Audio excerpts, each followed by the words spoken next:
no more. Okay. There's 2 ghosts left, and I see him hugging and kissing on stage. It's just the way he said, "What is it, the braids? What is the braids?" Just a random ass line. Just sounds so angry. You told me that you got a ring. On God, I'm ready to double the wage. I'd rather do that. That and then let a Canadian nigga make Pop Turner's grave. My hair with the beef. All right, sorry. Fuck all that push it P. Let me see you push a T. I'm ashamed of how much I got that memorized. 6 minutes. Bars. Ready? If you are. Hey, welcome to another episode of the Black Guy Who Tips podcast. I am your host, Rod, joined by my co-host, Karen. That's right. My consort, Queen Karen, first of her name. And you can, of course, check out our podcast everywhere you get podcasts. Search the Blackout Tips. I know you've been waiting all week for this recap. We're getting started late because, honestly, I was tired, man. I had to take a nap. Yeah. A boy been running around, all this damn You've been busy exercising, few gymming. weeks. It's been a beast. All these appointments on the calendar. Yes. I've been doing a lot of stuff, man. And I don't like to shortchange y'all on the review, so I had to take my time. And sometimes it can take hours to write the let's see how many pages we got today. The 7 pages, single space Microsoft Word, 7 pages of shit we have to talk about. So that somebody hit. I woke up from my not woke up from my nap, but I was finishing the recap and I saw someone had just hit me on Twitter like, "Hey, did I miss the recap?" I'm like, Nope. Working on it, ma'am. Nope. You ready soon? You have not missed anything. Everything's fine, everybody. I know y'all want this. We see the hashtag. Hey, man, when do they do their recap? Everybody's like, it's always Wednesday. It's always Wednesday. Some of us like, I woke up thinking today was Wednesday and I missed it. Right. That was hilarious. Every week we got to do it. But that just means y'all like what we doing, and we appreciate that y'all appreciate it. Now, listen. We got some ground rules before we get into this recap, okay? Of course, you can leave feedback, but leave it after we do the show. Mm-hmm. I might have to add a new ground rule, which I hate to do. Fuck, man. But no pre-feedback, no predictions, because some of y'all read the books, and then y'all try to slide that in like you slick. We not here for your predictions. Everybody's here for us. We ain't read them books. We definitely gonna get some shit wrong, but every once in a while we're gonna get some shit right, and we're gonna be very excited about that, and the audience gets to be excited with us. This is not an audition for you. If you would like to make your own podcast about Game of Thrones, you should do that. Mm-hmm. There's plenty of them out there. Yes, there's a lot of them out there. Mm-hmm. So don't write in before the recaps with stuff. And then this next one, man, I hate to say, but no more like guides and stuff and like, hey, let me give you this tool before you do your show. If we fuck something up, we fuck it up. Send it to us afterwards and let us know whatever the correction is or whatever that we got wrong. Yeah, because we like going in blind, and some people don't understand the joy I have of just not knowing. Like Lifetime Fun, like I enjoy not knowing. And that's one of Karen's favorite things is not knowing stuff. Yeah, y'all didn't know who? Right. So please don't do that. Someone said, and it's not, I'm not being mean. I'm not upset with anybody. It's actually very nice that you guys think about stuff like this and want that for us. But I just want to do it because it only takes one person to like spoil something or to accidentally send too much information or whatever. We'll figure it out as we do it. But like, yeah, someone like emailed me like, here's a guide to the dragons. Another person was like, don't forget to mention that this is the family from season 1. Ma'am, come on now. I feel like you played me right there. You kind of disrespecting me like I don't be doing my work.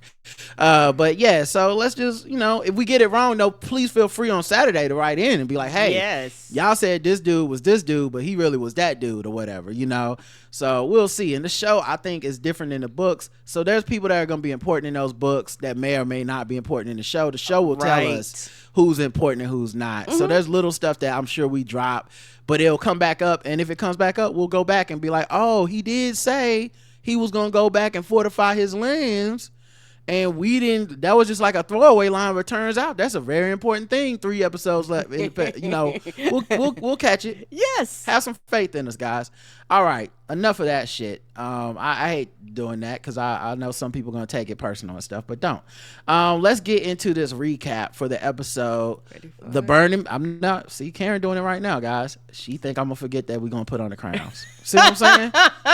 There's no need. My bad. This. I'm jumping the gun. I'm on the wheels of steel. I'm on the wheels of steel. I'm on the ones and twos. I'm in my bag. I got this. It is on the same page. My there bad. was a time to do this, and now the time is all messed up. But okay. As I was saying, this is episode 3 of I think 3 of season 2. It's called The Burning Meal, and we're gonna get into that recap after this music.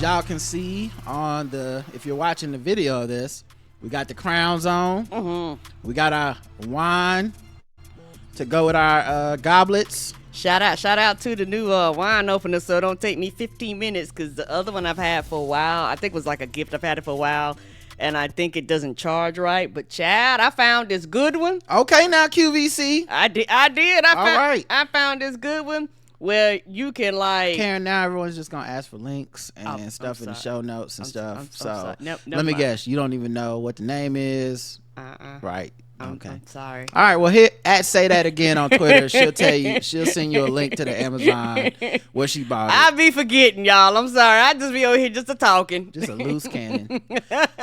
At any rate, this is what you get when I'm well rested. Y'all came for a recap. I'm sure, and we're gonna start that now. Of course, I'll start with the first question I ask every week. Karen, what'd you think about this episode, The Burning Meal?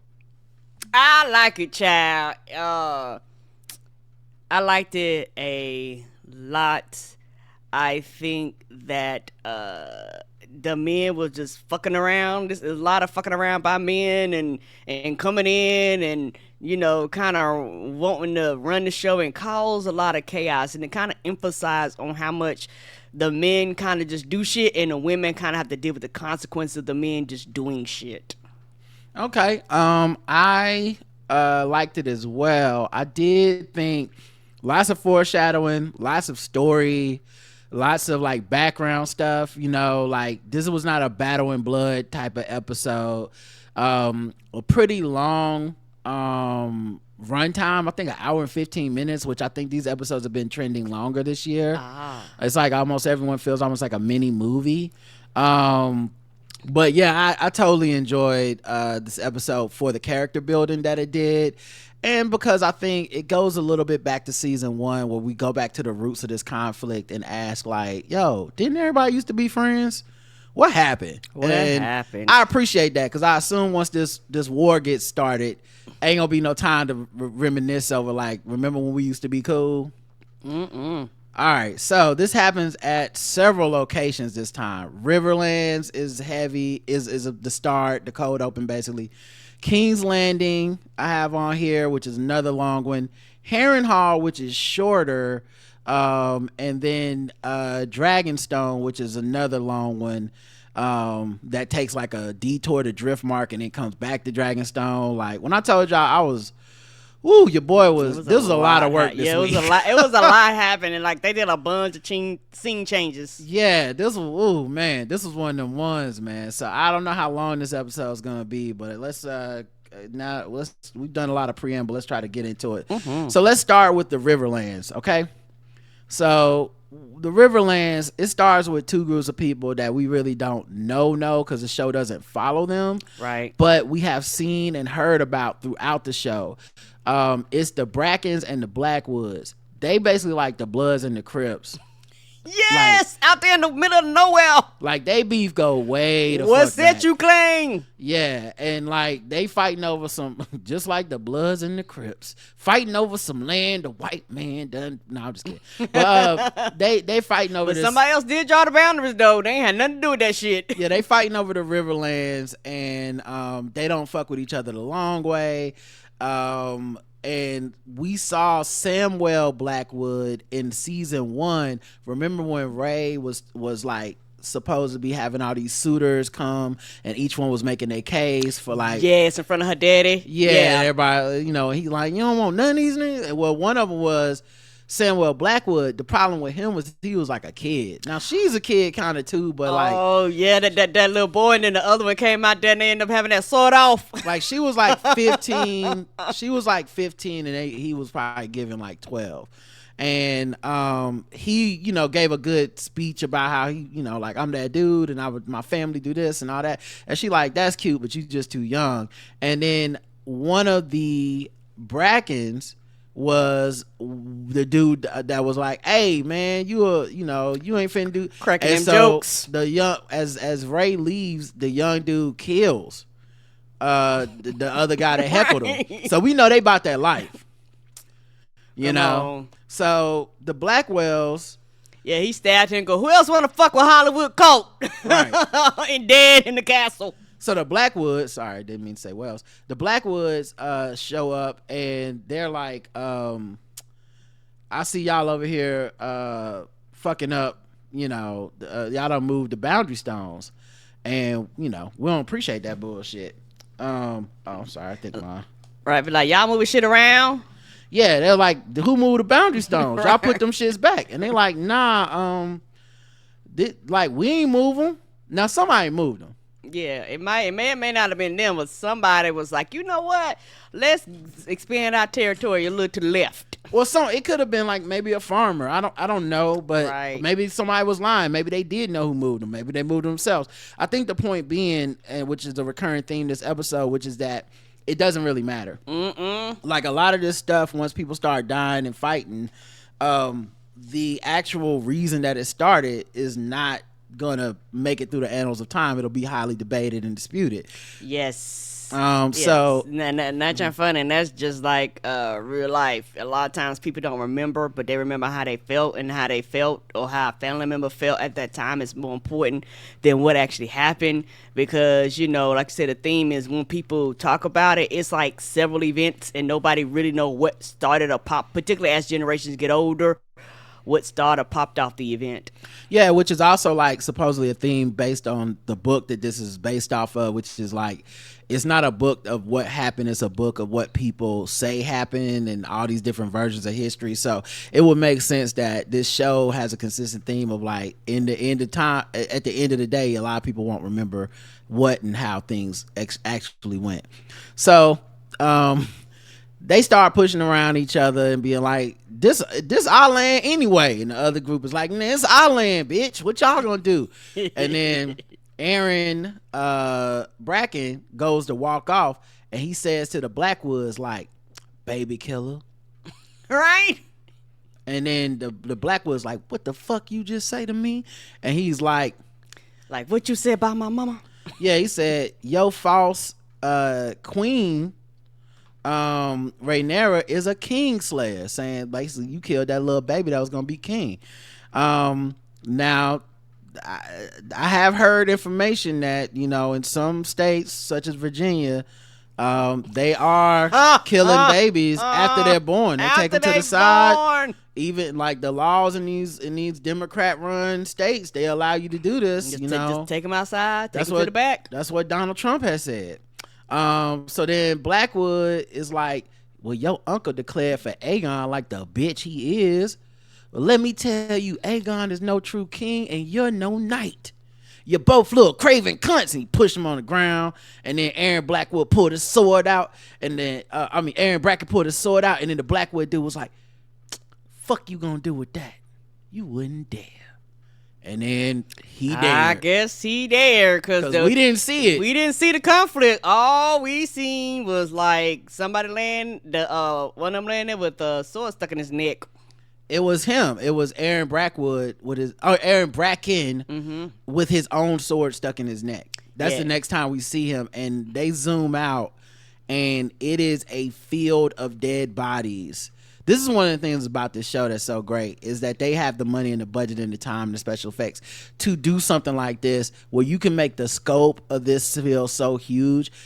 You're literally watching hundreds, if not thousands, of dead bodies laying on the ground, severed limbs, everything, and people floating in the water. The horse dead.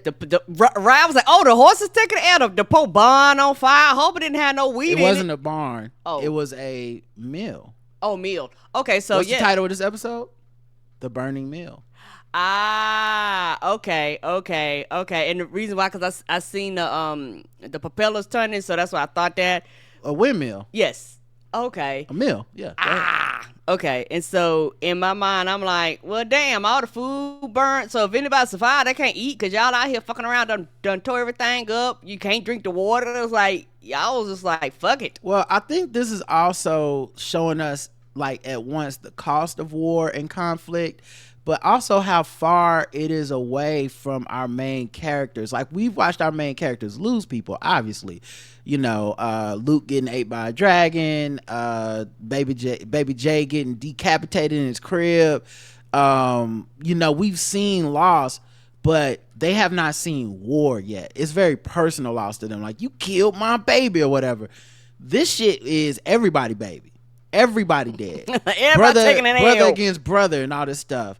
And the cost of war being like these dead men and the horses and the spoiled land, and this is the real cost of disputes over the throne that, of course, is happening so far away from our main characters. That being said, though, these niggas got beef that go way back. yeah. If you gotta draw in a circle, they like, yeah, you are like 100 kilometers away from like what's actually happening. You are nowhere near the inside action. They was like, we beefing too, dog. So it's not really it's not like it's definitely war, but it's also like this eternal war between these two factions. It's the Hatfields and McCoys or whatever. So you don't have the realm is not going to treat it like, oh shit, the war started, as much as it's like, well, these motherfuckers fought again. Right. But still, we know that part of the reason was this beef over the throne. Yes. All right, so next we'll do Harrenhall. Harrenhall is where Damon said he was going to go so that he could secure it, and he was going to make sure that they, you know, would get the troops and the castle. And this is like a big piece of land in, like, I think the Riverlands, and it will help them form an army and be a place to amass an army. So when he left on his dragon after their domestic dispute last week, that nigga, we knew he was pulling up on them. So he pulls up with his full armor on dragon back, flying all over this just desolate. I mean, just night. It looked like Tim Burton's version of this show. Yeah, he is dark, it's rain out. Like, damn, can the dragon see? Like, right. You pulling in at midnight, everybody sleep. And the soldiers that see him do one of my favorite things on this show that's been they run the fuck away. A running thing, which is run away. Nigga, a dragon, bitch, I'm running too. The fuck I'm gonna stay around here for? Yeah, I mean, I don't blame them. I would have seen that big ass dragon. Now why am I in it? What's the point? All right, they was like, first of all, why is you even in our neighborhood? But then, damn, a dragon? Right. So they end up running away like, dragon. And then Damon lands his dragon on top of like one of the castle's like towers, and the fucking stones fall down because the place is in such a state of just decrepitude. It is now this castle was burned down by like a Valerian, like one of their ancestors and shit in the past. And so in addition to this castle being like fucked up and just burnt down, dilapidated, it also is in like a very wet climate, like it's in a marsh or something. Like, it's just a nasty place to live. And in addition to that shit, it's rumored to be haunted. Yeah, they was like, dog, it just rains here. It rains here all of the time. We don't know how to stop it or turn it off. You come here, you getting rain. Yeah, so like this place is not like, for the way that they've talked about it, it made it seem like, oh, we need to control this place because this place is going to be an extremely valuable resource, and we'll get the troops, and we'll get that land, and we'll get the castle. We saw this castle in the opening scene of season 1. It was where we saw Viserys was chosen over Auntie Nisi to be the next heir to the throne. So like, this place used to be the shit. Yeah, and it was still kind of open air then. Yeah, but it wasn't like this. No. Like this shit is like nobody kept it up. Yes. It's bad now.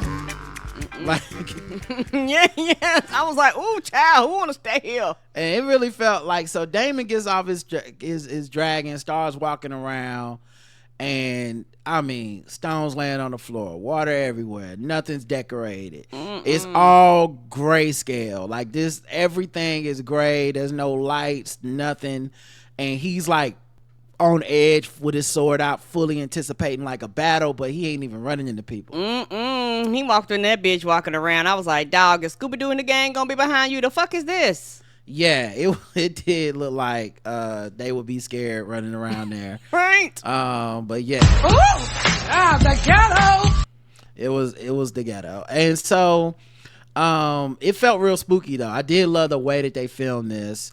A lone guard stands outside of the dining hall and he tells Damon, halt, and Damon just punches this nigga in the face and mushes him out the way. What he thought he was doing. He didn't even kill him. He just like shut the fuck up. He's like, it ain't even worth the fight, dog. Like, all right. And the dude didn't put up that much of a fight. He was like, all right, well, I said halt. I guess you got it. I did my job. he like any security guard a place where somebody run out. Stop. Right. All right, they got within 3 feet. All right, I don't know what to tell you, dog. It's their shit now. Except he got punched in the face, but it also signals that these aren't battle-ready people. There was no contingent waiting on them. They ran away when they saw the dragon. On the inside, they all basically abandoned their post, and Damon was just walking around. The scariest thing about this scene wasn't somebody threatening Damon. It was just like the haunting sounds. It was like the castle. Yeah, the haunting sounds, the wind, bats flying down a hallway. Like it was just like spooky, but he wasn't in danger. So he goes into the dining hall. Well, nobody offered him Scooby snacks. He didn't have the fortitude. So one dude, he goes into the dining hall. A bunch of people get up from the table and run away. And then one dude sitting at the table, who turns out to be Simon Strong, who is related to Larry Strong, who we know, of course, as Bigfoot, Littlefoot. Come on, Bigfoot, Littlefoot, nigga. And so Damon walks in, sees everybody sitting at the table, see the people get up, only Simon stays at the table, and he goes, I'm claiming Harrenhall. And he was like, oh, you got it, dog. Like, okay. And like, you think we about to fight you over this? This right. bullshit? Like, you see ain't nobody here but the 10 of us. He was like Red's father in Friday, where he was like, you want son too, old man? And he was like, no. So he said, yeah, apparently so. Immediately bent the knee. He was like, we ain't gonna be no problem, sir. And now they do apparently get the news around there, because he didn't just bend the knee, but he bent the knee and was like, yeah, to Rhaenyra, the queen, to the blacks, to y'all, y'all got it. And then he said, and when he's still on his knee, he goes, supper is venison, black cabbage, and peas. No red currant. Sorry about that. Like, sorry, we can't give you the best of the best. We didn't know. We were not expecting company. Well, they ain't got it. And right. Then, I mean, look at the place. They ain't got it. But also, it was just like he basically bent over and showed his tail, like you would, like how in Planet of the Apes, when a monkey kneels and puts his palm facing up to be like, and doesn't make eye contact. Like, it's a complete, like, you're the man here, Damon. We yield to you. Whatever you say goes. You not the king of the castle. We don't want no problem. Now, while this is happening, there's also a woman in the background whose name is Alice Rivers, and she's dressed in all black. Her and Damon make eye contact, but they don't really like say anything to each other. She stand tall, look at him like, I ain't been in shit. More come from her later, but she looked like she shop at Hot Topic in the goth section. Yes, she does, the whole section. Yeah, like she wear black lipstick and listen to, I don't know, Counting Crows or some shit. Fingernails black, yes. Yeah. Then at the dinner table, Damon sits down. We get a close up now of all the backs of the chairs, which clearly were decorated and very like amazing chairs when they were first there, but now they're all in a state of disrepair. You know somebody lost a finger or two trying to make them damn chairs. I would say, well, beautiful back in the day. They just like, nah, we waterlogged. Now they're all like broken and stuff. I don't know if this is supposed to be part of like the flame and the fire from when this place was burnt down, or just they never kept shit up, because I mean, when I say this place is shitty, it is shitty. There are banners that are tattered. Damon looks at that throne room where Viserys was chosen to be the next successor, and I mean, that place looks fucking like shit. It looks terrible. Bad. So like this is just a really horrible, and it's an empty castle. Like, this room has people in it, but like it is so empty. There's no attendants really walking around. There's no most of the walls are gone. The roof. Yeah. The roof is not on fire. It's missing. The roof is no longer in the building. Right. On the building. So Sir Simon Strong says, listen, we're sitting here and you ain't gonna eat your venison. It's finally aged. You just gonna let it go to waste. And Damon's like, and which I don't blame him, because I had the same thought when that dude offered the food. And I love when the show writes stuff like this, because yes. Why isn't it like this? But he's like, I'm not eating this shit. I survived many battles I do not mean to be felled by poison peas. Basically, like, y'all probably poison this shit. Why else would y'all just give me the fucking castle and move out the way? And bow down and not give me a hard time. And of course, it's the best way to kill somebody that's got a dragon. Cause then this like, oh yeah, this motherfucker got a dragon. We won't piss him off. So so the dude was like, I don't know why you think we will poison you. You welcome here. It's like, dog, do we look like we got poison money? Right. We ain't got that money. Can't afford no poison. We broke. But he was like, also, we hate Larys the Clubfoot. We don't fuck with him. He's a scourge upon this castle and this family. And it makes so much sense, right? Because we know Larys is a terrible person, conniving. They write the character so unlikable and so shady. And those type of people, you can't trust anything they say. So no matter what he says about his family and his lineage in King's Landing, there's gotta be a grip of people he's done dirty on his way up to King's Landing. And he ain't there no more. So they like, yeah, we don't fuck with him. You don't think it's strange that his father, my nephew, Lord Lionel, perished by fire, and his son, too, here in this damp place where you can't even fucking get a candle lit? Right. But like, dog, it rained 362 days a year. How the fuck did they die by fire? Like, I don't get it. And it's one of them things where they was like, we thought he did that shit from the get-go. Ain't no ifs, ands, or buts about it. Like, the shit just didn't make sense and it didn't add up. We ain't had a fire here since this bitch got burnt down by a dragon. So, nah, we don't claim that nigga. He's not like us. And so he calls Damon a couple times by accident. He calls him my prince. Now, the first time was on purpose, but he didn't know if Damon would get offended. Damon corrects him and be like, no, you mean your grace. Now, your grace is what they call the king or the queen.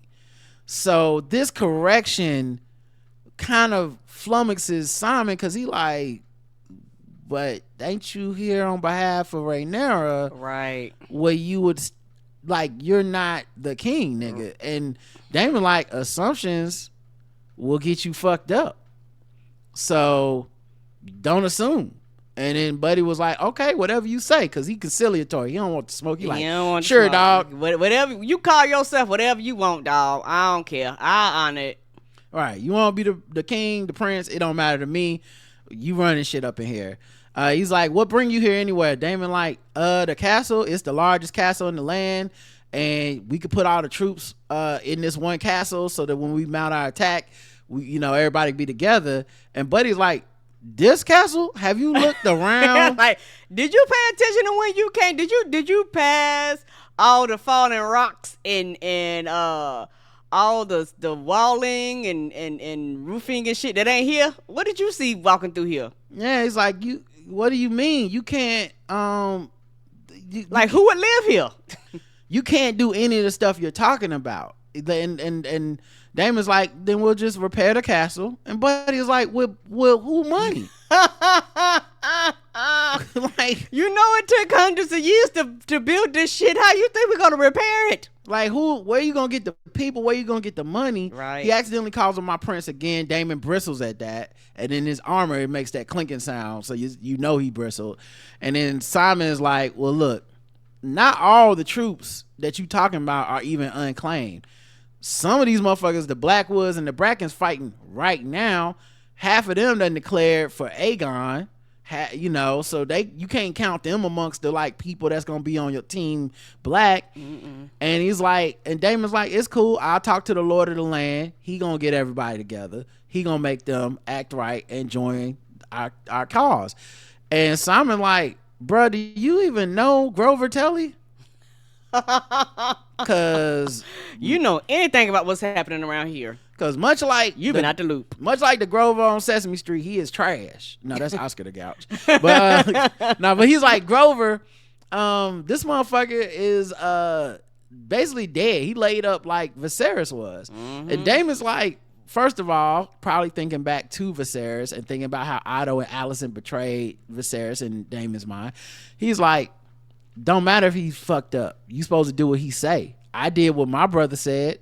Like, I didn't want to do that shit when he was all fucked up and dying and messed up. He told me I couldn't be king, and then he like sent me away, and I fucking went away. Like you just supposed to do what you're supposed to do. And I want to meet with Grover anyway. And you know, I still think when they see me pull up on this dragon, they gonna motherfucking know to get down and lay down. He treat that dragon like Cadillac. When I pull up in this bitch, all the hoes gonna have something to say would to too. Me. I would too. A dragon is a dragon, and ain't too many people got one. Yeah, that's true too. So yeah, but yeah, Damon say he gonna change some minds, and then Buddy says, Simon's like, so what y'all gonna do after that?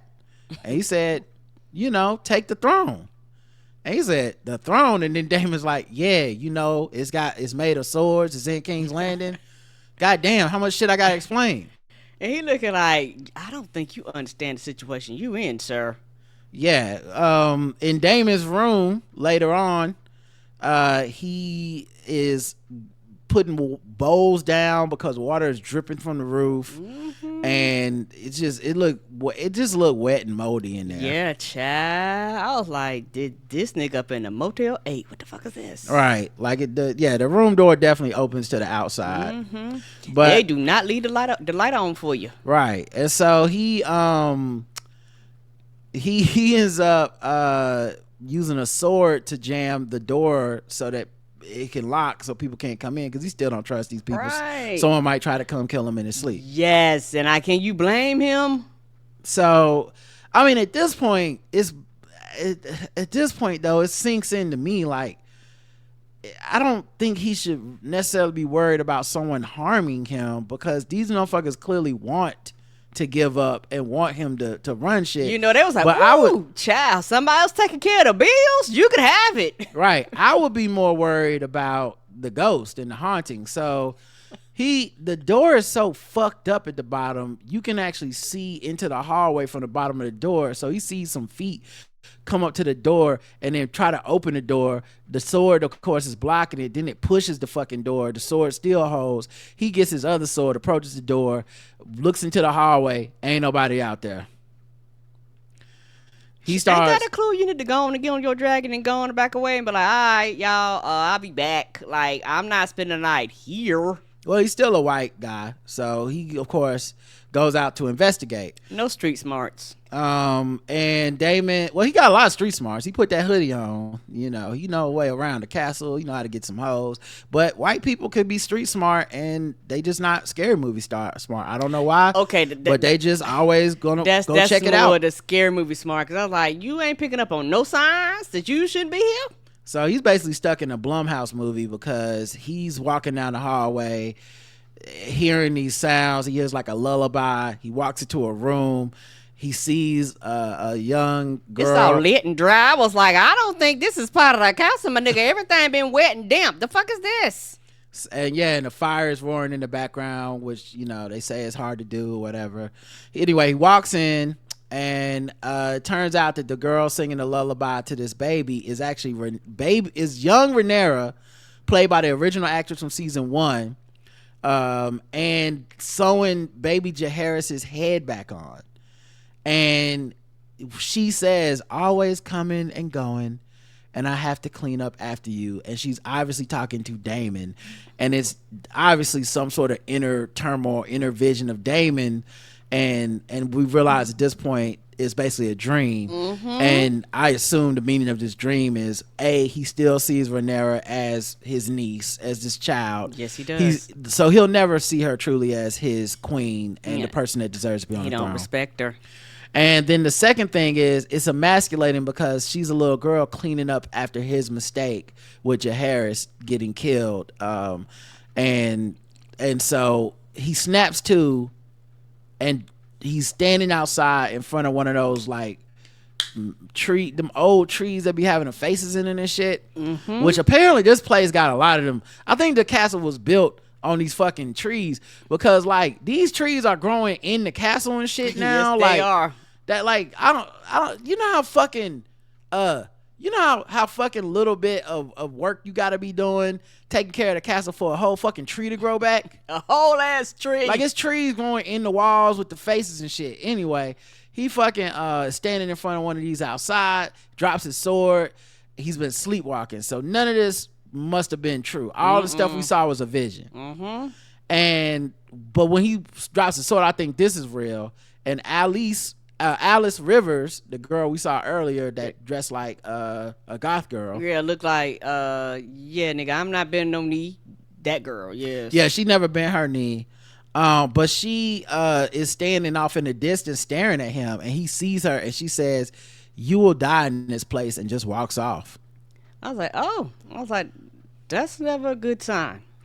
Yeah, I hate when shows do this, to be honest, but I know it's a big writing trope, and then it becomes about, can you avoid a fate, or how does a writer write it into the fate in a way you either don't see coming or they die a very poetic death. I just don't like when something tells us a person gonna die somewhere, and I hope that this show, I hope it don't happen, but I just hate what's like the prophecy said, and it's just like, well, then we know what the whole show's gonna be. Like, now I know where this motherfucker gonna die. The whole time I'm just waiting on how he died in here. I don't know. I never liked that stuff, but I understand. Yeah, and we'll see. He may or may not. Right, but I still hate this shit. Don't matter. Because you didn't even need to tell us. No. If he's gonna die there, then he gonna die there. Let us see if it. he not, then he not. But you know what I mean? I just hate I hate this trope, you know? And I think my thing is, when he came to, y'all, he was like maybe 3 to 5 feet from like walking off the edge of the building. I was like, oh, this is not good. Yeah, because I mean anything could have happened. All right, so that's it for Harrenhall, though. We leave that place. We're finally out of the fucking ghetto. That was Child the ghetto. I can't believe, like, I don't know what the fuck they're gonna do with this location, but I can't imagine what the show would have to go through to make this place livable and a place to garrison the troops and all that shit. But it's just it feels like Damon struck out. Yes, he did. Trying to be the man and prove something, and when it was like, oh, ain't nobody here? And the rest of the show, they keep referring to how they're waiting on him to write back and talk about the troops and all that stuff. But I mean, what can he possibly write back to say? Like, This shit is terrible. Yes, it is. All right, so King's Landing. We get there. BBL Chris, he got the new promotion with the Hand of the King. He's still dressed in his white cloak, though. Yeah, and I'm like, don't look like you would get a new uniform. Ain't they got softer clothes? You the hand out here clanking? Well, it just makes me wonder, is he like hand and white cloak? Like, it's just... Oh, does he have both jobs? Yeah, because Otto Hightower would never. And also, like, there's a reason you have a segmenting of jobs. I mean, like a separation of church and state. It's like, yeah, we can't both be doing the same jobs. Well, I'm not predicting that this will happen, but the reason I'm talking about it is not just separation of church and state, but also just because, like, what if he decides to throw a coup? Yeah, Like, I'm the hand to the king, power. and I'm the person that's in charge of the King's Guard. It just seemed like that's you not would gonna want, go well. yeah, you would want that to be two different people's jobs, but you know, Aegon ain't showed himself to be the most the best owners. Essentially, Team Castle Black, the Team Black, the Greens. I'm sorry, essentially the Greens are like the Lakers. Now, I don't mean to be a dick about it, but y'all Lakers fans, y'all know what I mean. It's like, it's a franchise run by a family, and it's not necessarily run well. It's run like a family-run business and not like a big-ass NBA corporation. And so sometimes they just do family shit. Like, put this nigga in charge. I don't know. Be the GM. You my brother. Like, it's that kind of weird stuff that they do here. And making Chrissy the fucking hand and the King's Guard just feels like, and he's a rookie at being a hand anyway. Right. It just feels like a position he shouldn't get, but Aegon and them don't care about that. Right. Not even thinking about no consequences, nothing about double duty. It's like, what is happening here? So BBL Chrissy sitting in his room staring off in the distance, clearly like trying to grapple with this new position. And then a squire comes in and reminds him like, hey, you late for the conference meeting. You got shit to do. You in here staring at the walls. Yeah, dog, you and your double duty job. One of them requires you not to be in here. The Zoom call started at 9. It's 9:10, you know? Right, you late. So he heads towards the meeting, and there's knights chilling at the bottom of the stairs, but they like leaning on the stairs. One of them sitting on the stairs. They just chit-chatting and talking about bullshit. And he walks up. Now, these supposed to be like his men, right? But because Sir Eric got himself killed, you know, some people defected to the blacks.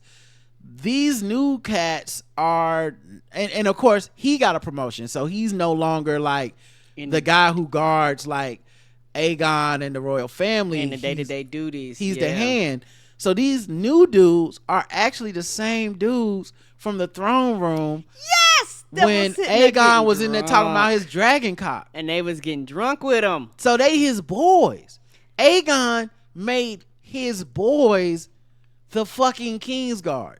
And I was looking like, boy, I bet you wish you had not have done that bullshit, because Eric would never. Eric? Yes, Eric. Oh, with the A. Yes. Yeah, well, Eric's honorable. Yes. Like,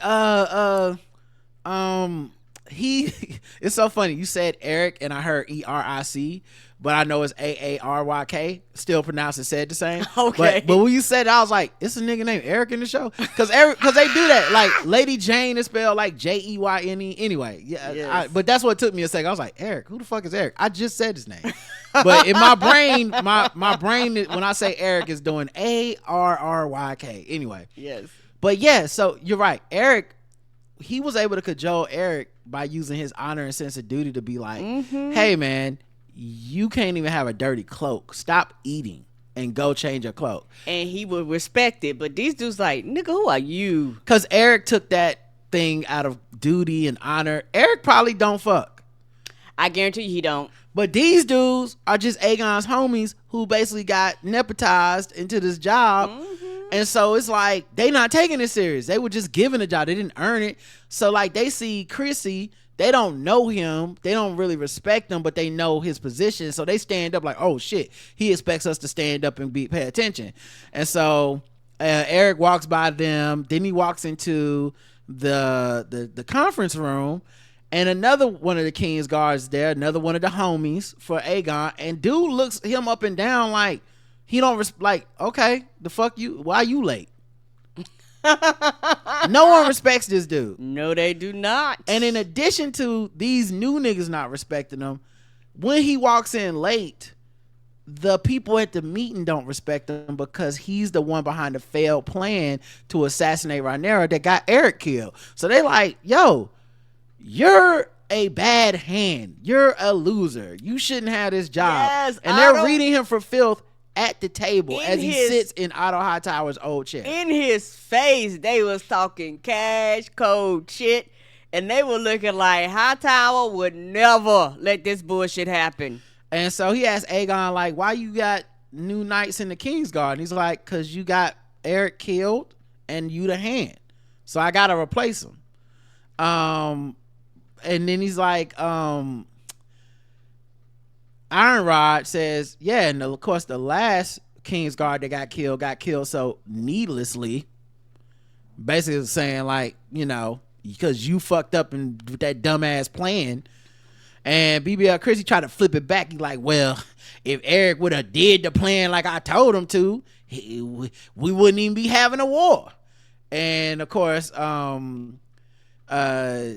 everybody's like, oh, because your plan was so brash and not well thought out, you just got the homie killed for no fucking reason. For no reason. And so he flips back at Allison, have a little couple spat at the table. He's like, well, we can't all hide in the castle and wait for the war to come to us. And she says, yeah, as now it surely will. Yeah, because of your plan. Amon gets everybody together. He's just in the corner flipping a coin on his hand like he Two-Face. It's the same coin he found in his room after he realized that they had tried to kill him.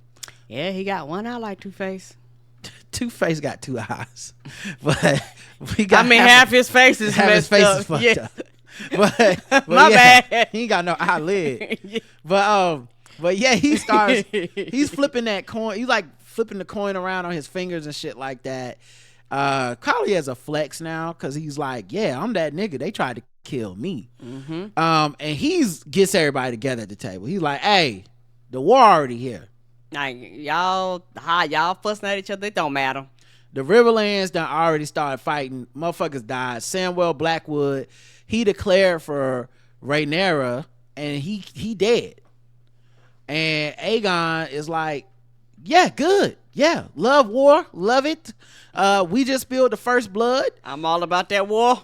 And Thailand and the Iron Rod are both there at the table like, my nigga, that war is old as time. It really ain't got shit to do with us. Right. Them niggas always fighting. And both sides took a heavy casualty, so we can't even say it's a winner. Mm-mm. Like, we can't be like we winning the war. It's just they started fighting and you just claiming it.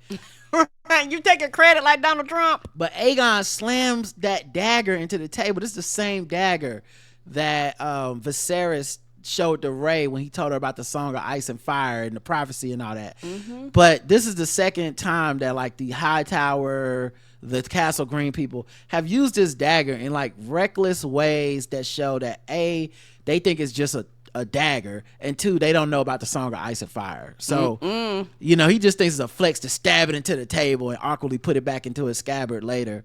But Aegon is like, you know, I'm calling it a war. Everybody else gonna call it a war. Dragonstone gonna call it a war. So we about to get down with this war shit. Now, what y'all gonna do about it? Give me some ideas. And boy, all hell break loose. And I was like, ooh, child, the ghetto. I was like, man, I never realized how much I was gonna miss Otto Hightower until everything fucking went in disarray with all these opinions and everybody coming out and just saying shit. And BBL Chrissy don't know how to run shit. He fucking unqualified for the job. You know, he just showed up. They was like, you got the job, didn't do no background check or nothing. I was like, oh, this is fucking chaos. Yeah, so I don't know why this dude chose to be the one to get the first idea, but Lord DEI, he's like tries to give the first idea. He's like, oh, okay, yeah, we should send a raven to Lord Tully and tell him to control both of the houses. Now, this is the same idea we see Daemon floating in Harrenhall. But he's like, yeah, we just tell him to get the Blackwoods and the Brackens under control, and not Aegon, but the Iron Rod and Lannister start clowning him. Man, sit your dumb ass down. They're like, nah, Grover Tully can't do shit. He old and he washed. He old, he washed. That nigga about to die. What are you talking about? Right. They're like, He can't do shit. So they like, this a dumbass idea. You don't know shit. And I think Iron Rod says, why don't you send Aegon? Why don't you send your uncle Ormond and your brother Daeron, who we still haven't seen, who does have a dragon. Mm-hmm. I guess we just haven't seen this character yet. But he's like, that dragon should be about fighting age. Send them to the Riverlands. They burned the bitch down to the ground. And Allison is shaking her head like she don't like this idea, you know, because this would be her other son. And she don't like this idea. Right. She's like, I already got half of them in here fucking up. I don't need him too. Aemon just sitting there flipping his coin.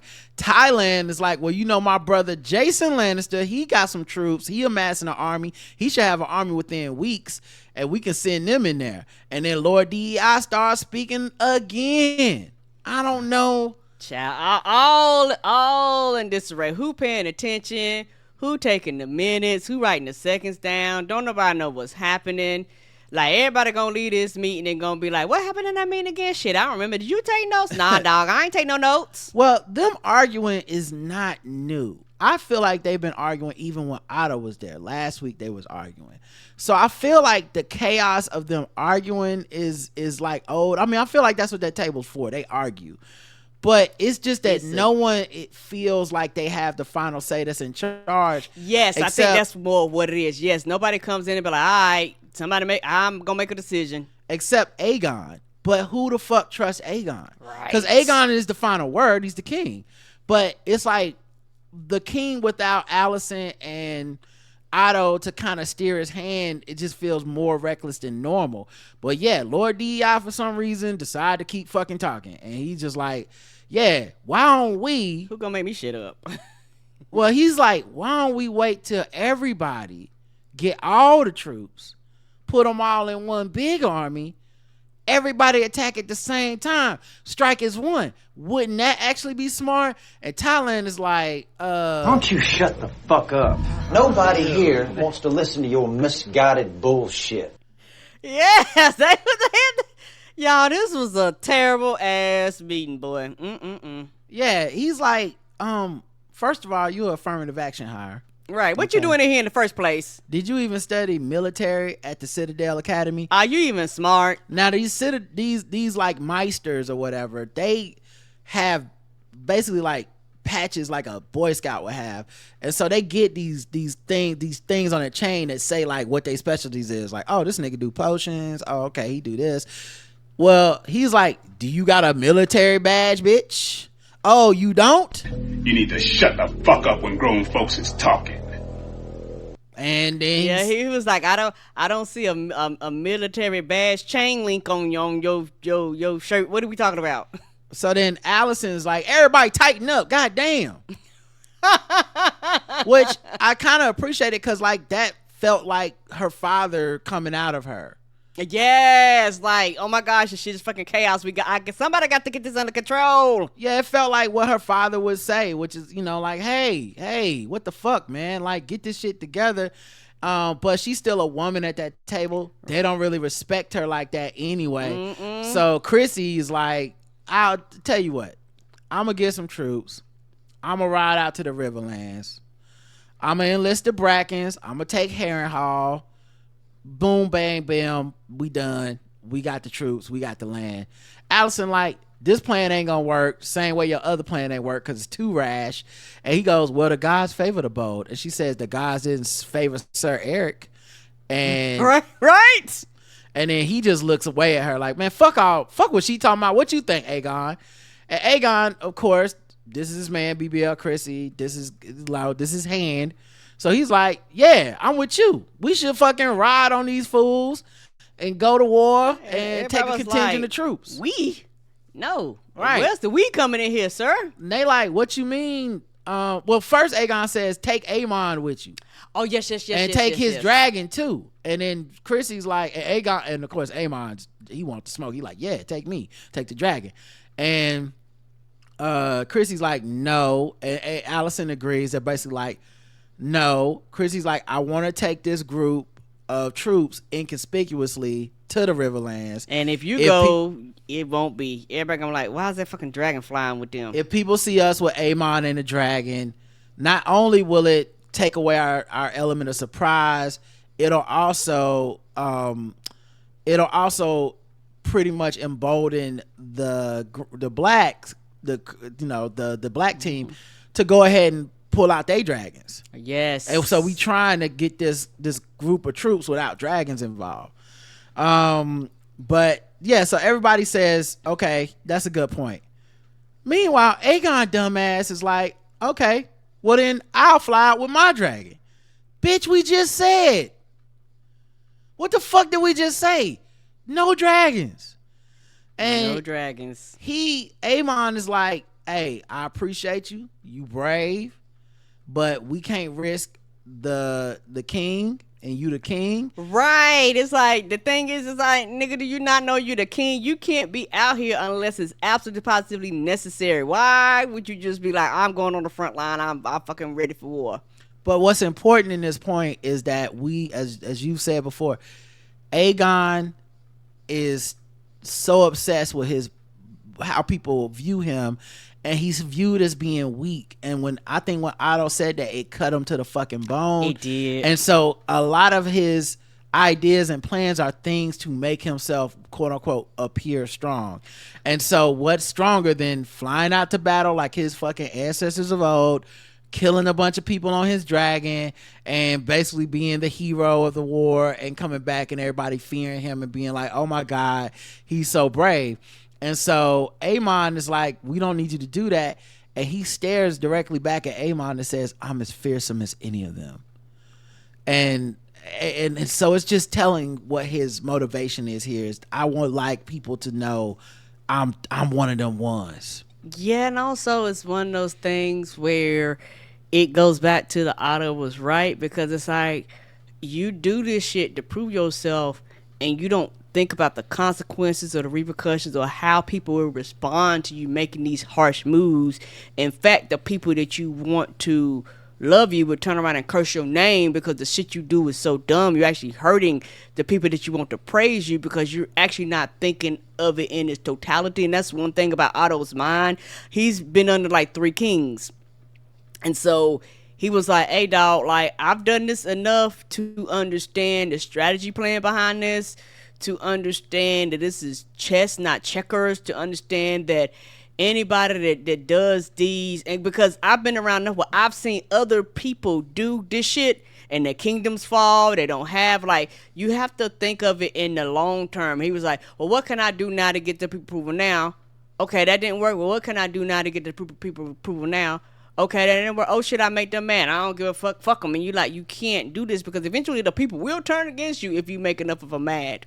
Yeah, and I mean, we're seeing, like, once you get outside of the castle, there's so little that these people know. Yes.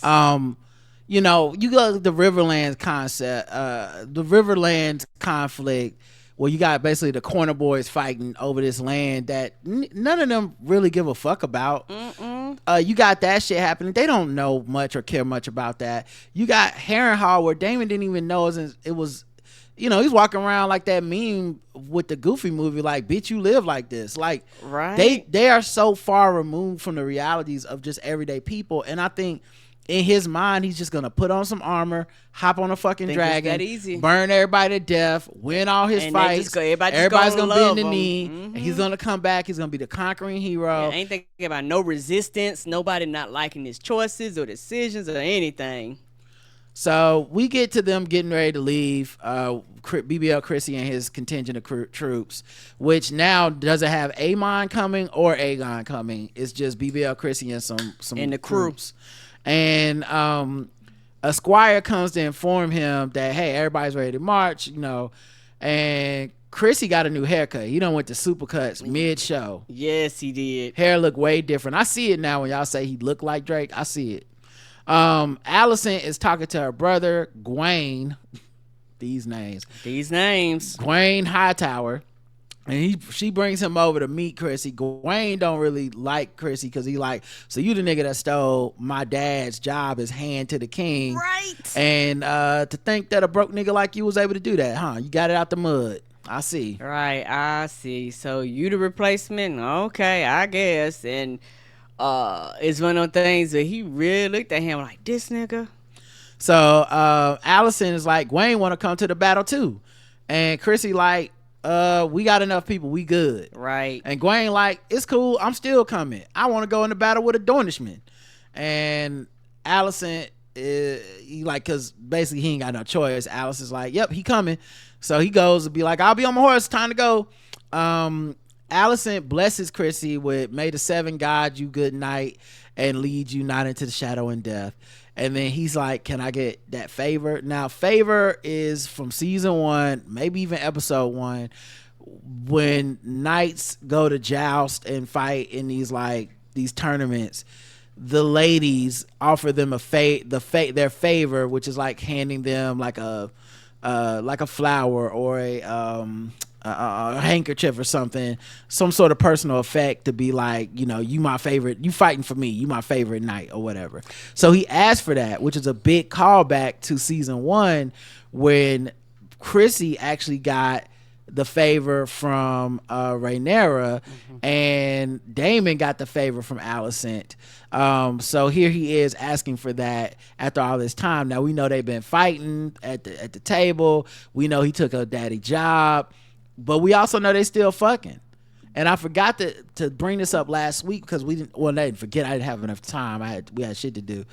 But I think that last sex scene between them where she smacked him and then he started kissing her and stuff, I think the reason that sex was a lot more active on both parts instead of him just laying there and shit or eating her out was because he's hand to the king now. Yeah, and he can respect. He feels like he got more respect, and in that way, his station has been raised. He has a voice at that table, and I think he's kind of like, feeling like he's feeling himself now.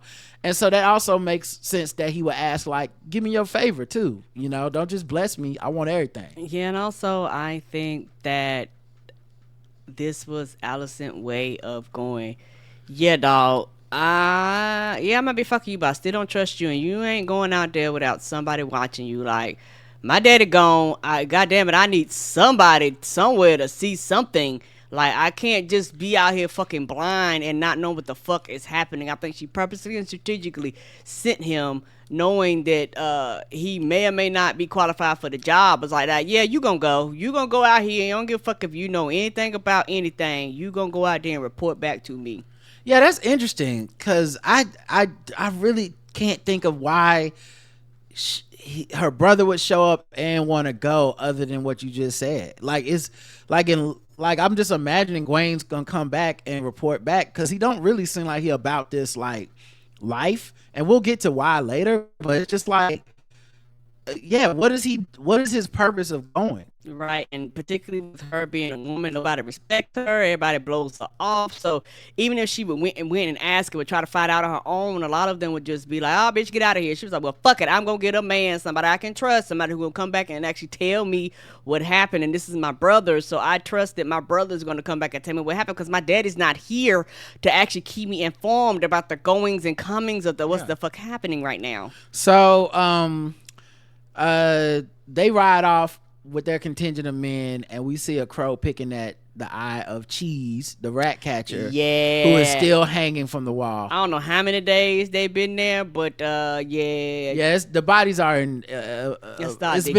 they've been hanging there for a long time, and the sun been baking them, which kind of alludes to I know it smells crazy up in there, but also it kind of alludes to the cruelty and disconnectedness Aegon has, and at the same time trying to convince everyone he's strong, trying to get the people to like him, and yet you have the bodies of these men hanging from the castle walls, which the keep walls, which just sends a mixed message, I think.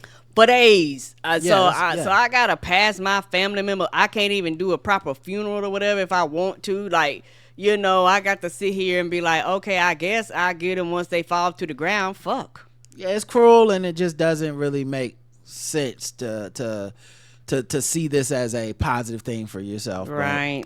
Helena walks into her room and sees Alicent in there with the baby and the nursemaid.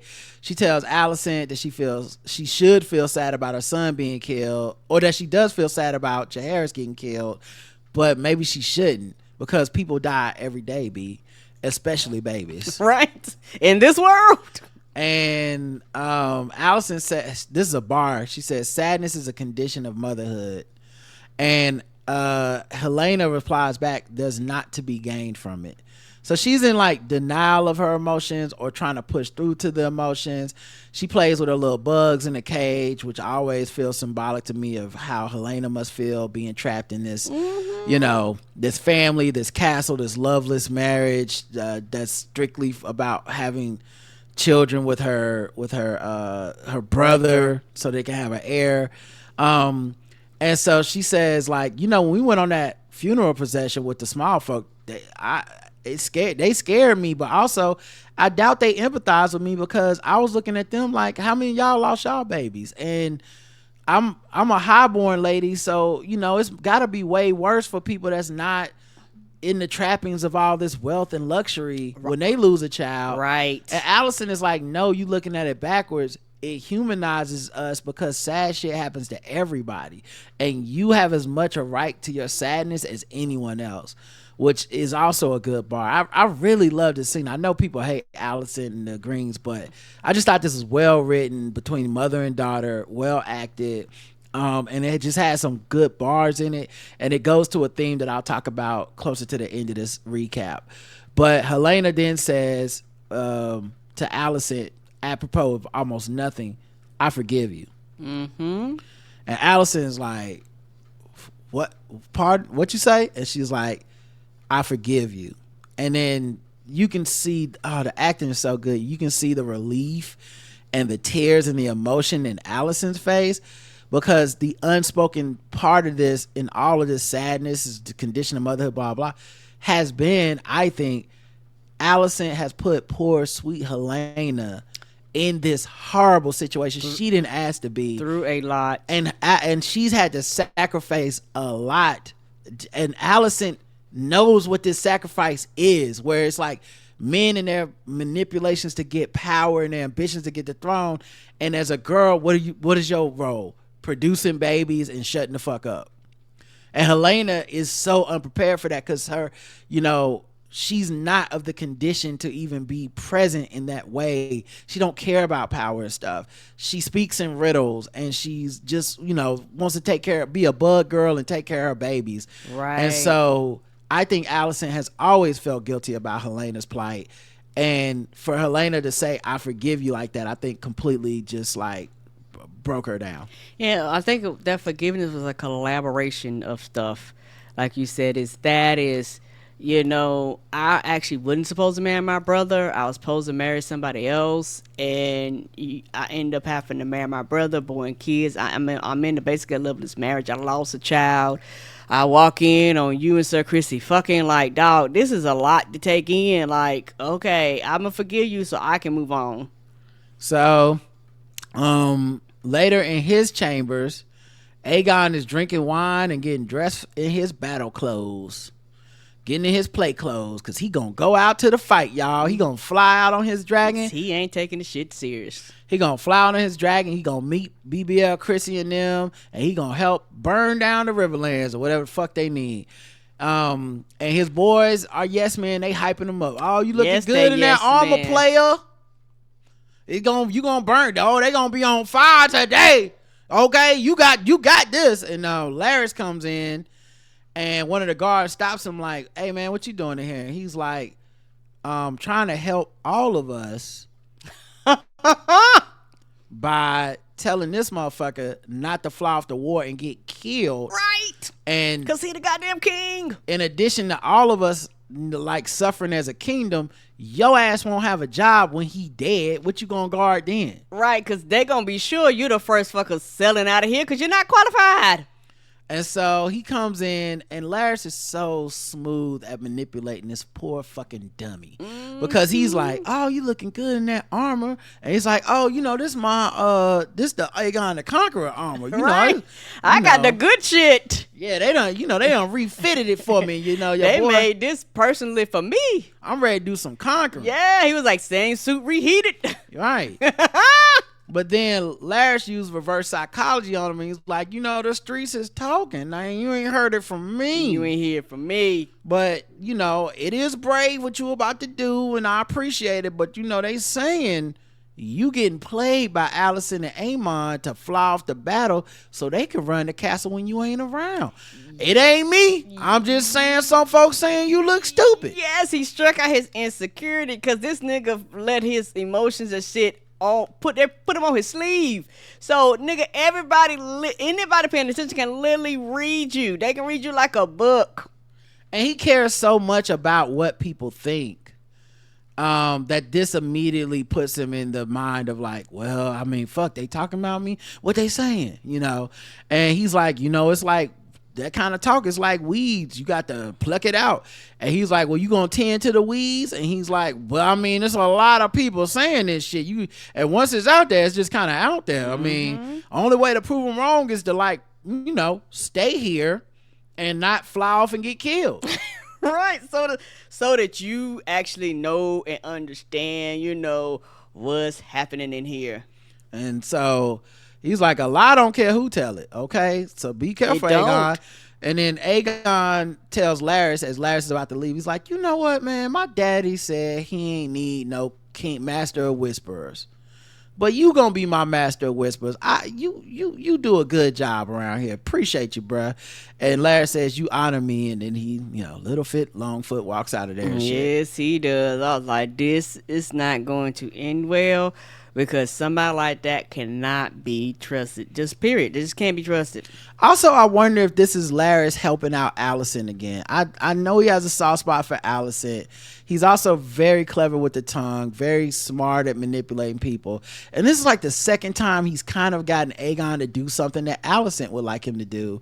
But even as he's using Alicent to like, it's kind of denigrating Alicent in this case, but he's actually getting dude back in line. He's like, yeah, go out there and basically lose a son. Like, come on, I already lost a grandbaby. So then his yes men, Obama Secret Service ass dudes is like, well, you want us to take you to the Dragon helipad so you can fly off? And he's like, nah, I think I'm gonna stay in. I think I'm gonna chill. And they like, okay, well, you know what? Actually, that's smart. That's a good idea. You should do that.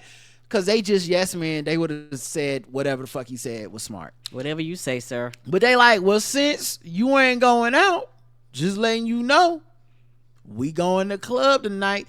We got a new squire. He ain't never had no pussy player. We taking him to the clubhouse, to the whole house. Well, it's on. And Aegon's like, but y'all sworn to chastity now. And they laugh like, this nigga talking about some chastity. But he was dead ass serious. And they're like, oh, no. I mean, yeah, right. Chastity. We don't have sex anymore. I mean, sir, if you say so, okay. But this is what happens. Not if you say so, yeah, okay. Like, it wasn't disrespect, I don't think.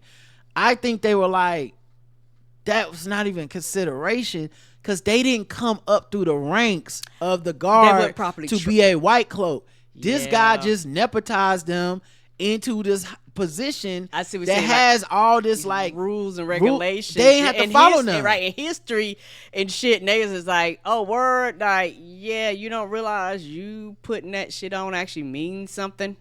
We were drinking, clubbing, and fucking 2 days ago, right? And you expect us to just change overnight? Just so we got new positions. We just didn't think you took this seriously. We don't know you like that. We just chilling, and so but Aegon face kind of, you know, has this like, I don't know, this look on it like he's so serious, but it's not stern. It's not like y'all better not fuck nobody. It was like, oh wait, y'all not doing that? But then he stares in the mirror at himself in that armor like Terrence Howard at the end of Iron Man 1, looking at the looking at that armor going, next time, baby. Next time. So then they go out to the tavern that night. But before they get there, we see this dude named Ulf. I think Ulf the White, ULF. He walks in the tavern and like he apparently the man at the tavern. Everybody like, oh, what's up, dog? And when everybody knows your name, right? Boom, right. Boom, boom, boom. Like he was like, hey, dog, how you doing? What's up, blood? What's up, young? Hey, drinks on me, player. Right. It was a lot of that. It was like, I'm trying to get like you. Yeah, trying to be like you when I grow up. Hey, dog. Hey, sexy, how you doing, girl? Girl, I see you. Like that's all I heard in the background while he's walking around. Now we did see this dude last week. He was the guy that asked why did the rat catchers get hanged out? Like who the fuck are these people getting hanged outside the castle walls?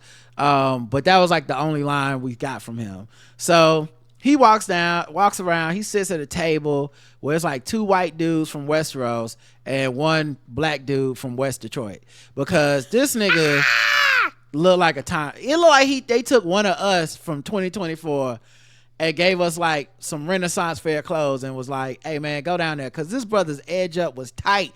It looked like he must have went to Ye Old Cuts. Come on, Ye Old Cuts. Cause he found the hairsmith, the hairmeister, whoever invented clippers. I don't know. They got like a clip. They got an edge up spell. See, the Ye Old rubs on you, dog. Like he had that. It fits. He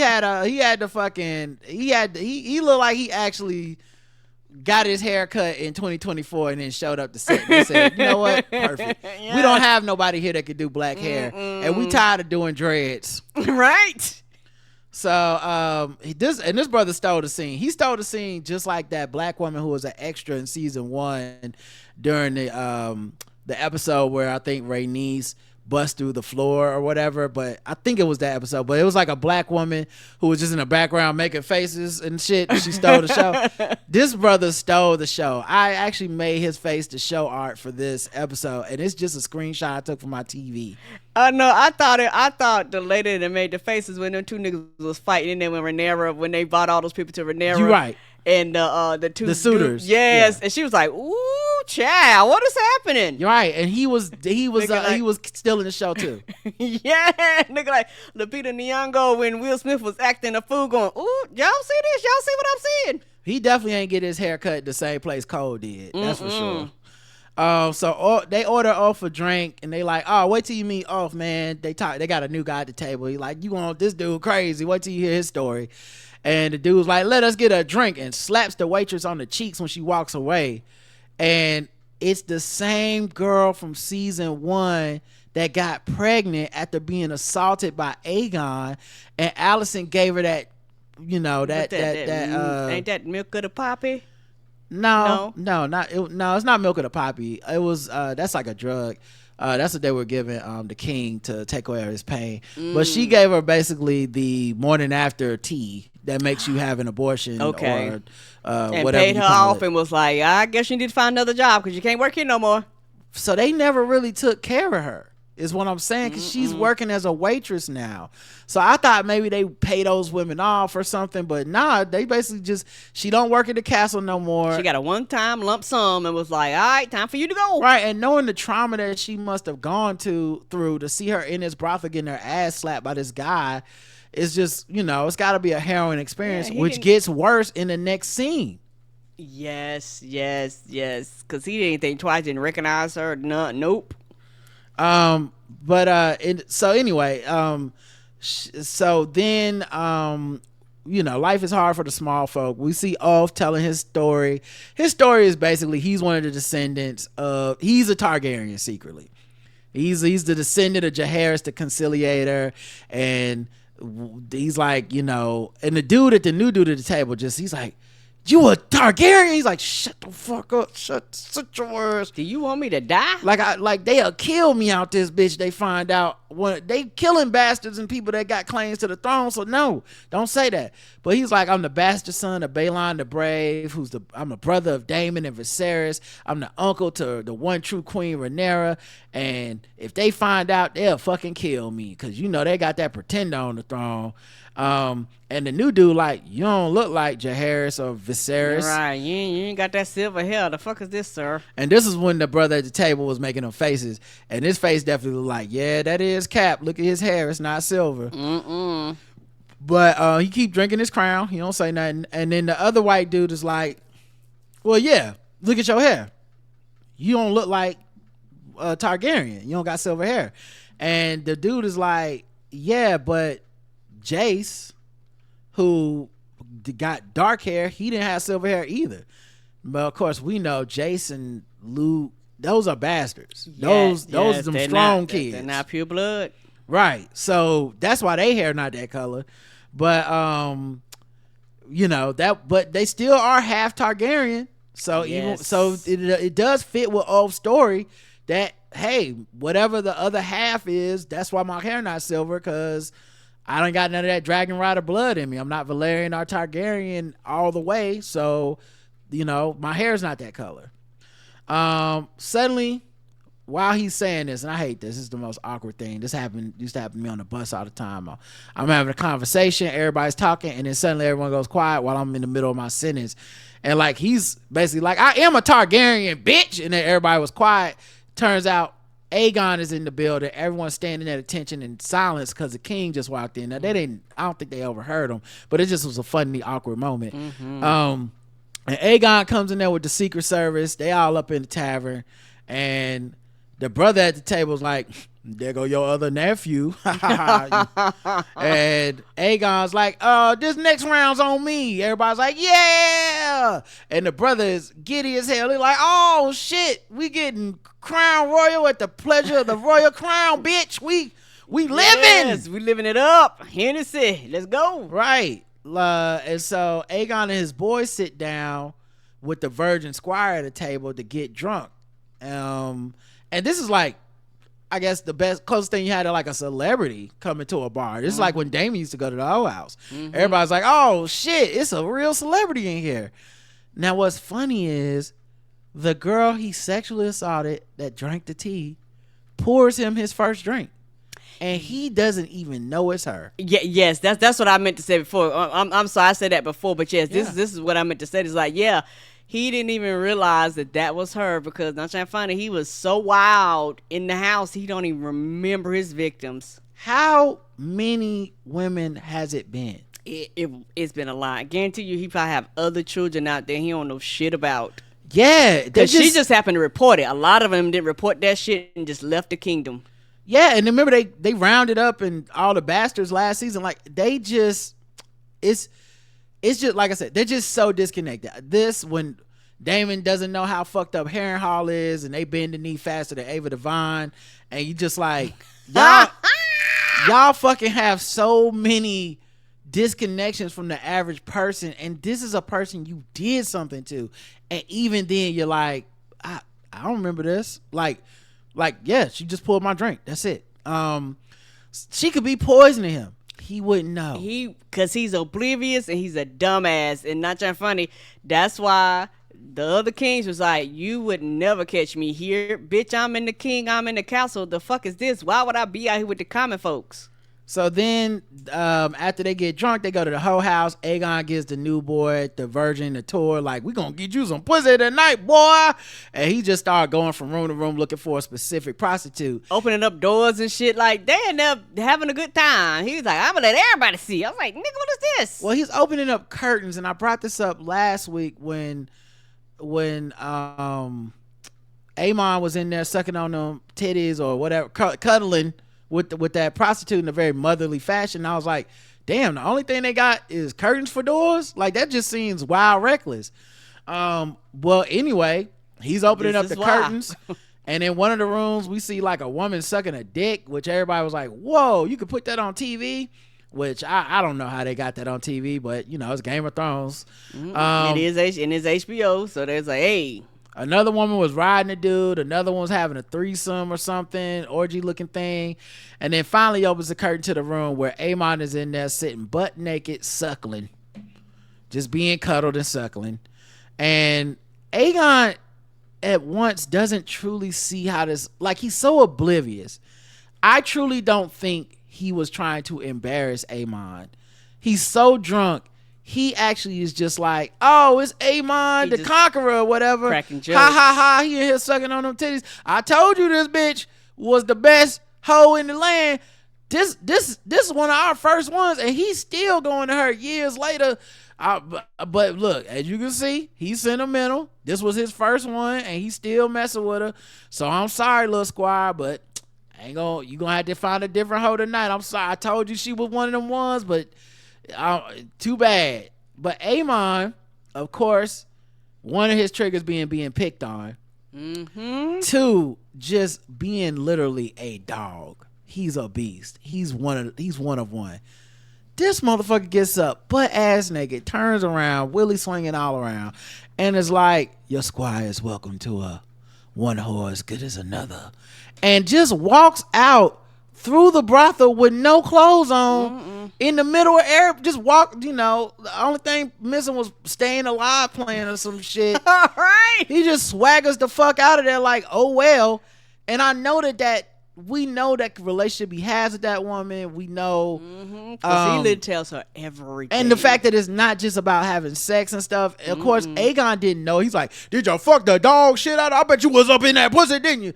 He don't even know. This is like a tender moment that Aemon goes in there to experience. And he don't even got the eye patch in. He got the jeweled eye swaggered out. And he just walks out butt ass naked. And I was like, damn, he built different. He gangsta, and it's gonna be one of those things where it might not be a big thing, and he might not never say it, I guess, and they might not even write it in the story. But I feel like in his mind, he's like, oh, my brother's a motherfucking fool, and like, you embarrass me. I might not ever say nothing, but oh yeah, you're gonna pay for this. Oh, he don't like that. Nobody want to be interrupted when they suckling. Not even children. I was like, yeah, he might fucking try to kill you or some shit. So then we go to Sir Kristen, who's out with Gwaine and a small contingent of troops. Gwaine is taking like a few troops and been like, man, fuck all this camping in the woods shit. We gonna get to a hotel, go to a bar, we clubbing tonight. Yeah, hotel, motel, Holiday Inns. And Chrissy's like, the fuck y'all you talking about? But no one respects Chrissy, JJ Redick. So basically he's like, hey man, look, we gotta just stick to the fucking plan. Like, we can't go off script. We're the scouting party.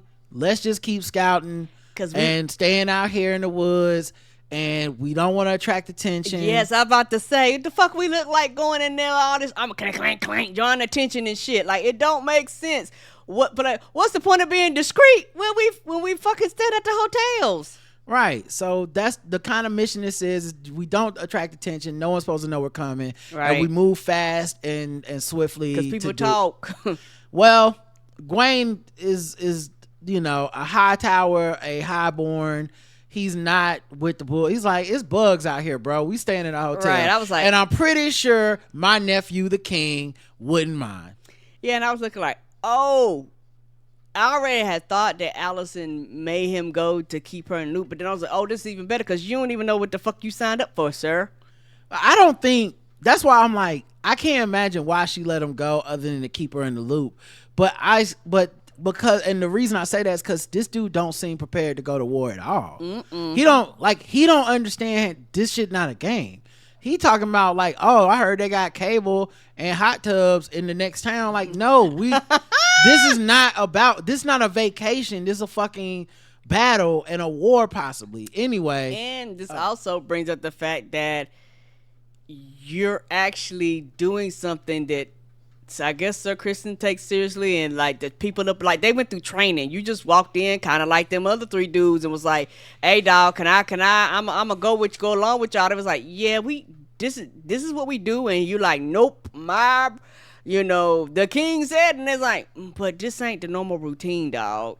Yeah, I think in season 1 they may have mentioned that Chrissy had actually fought in battles and shit. I don't think a lot of these motherfuckers have not, which is why this era of Game of Thrones or Westeros is a bit different, because everyone's got a hard dick to fight in battles, but none of them seen shit.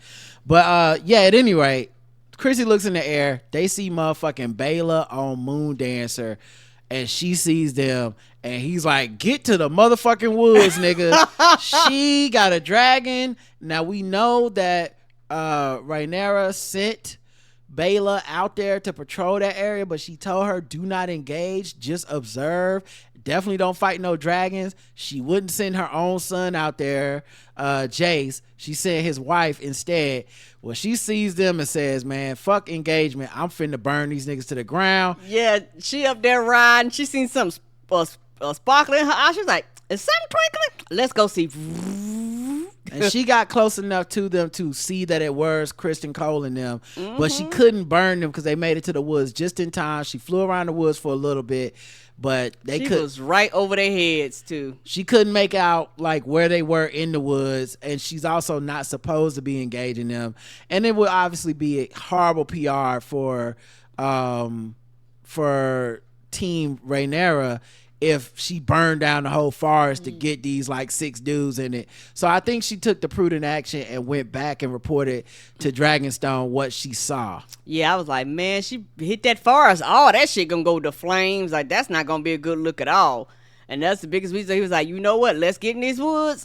We hope she don't burn it down. Like, they wasn't sure she wasn't gonna burn it down, but they was like, look, we in these woods and loser, she might not burn it down. Right. We'll kind of. I'm gonna put this next part in the Dragonstone part, and we'll get back to that. So that's the end of King's Landing. Okay. Dragonstone. Whew. All right. So Dragonstone, they burying the twins from last week, Eric and Eric, in the same grave. Jace is steaming for revenge. He like, how you gonna sully this dude's grave with the traitor? And his mama's like, he not a traitor. They both thought they were following their oath. And she has empathy for that. She was like, yeah, they both thought that they were doing the right thing. Like, it's actually tragic that they both ended up dying. Right. And he's like, well, what about the people that sent him to kill you?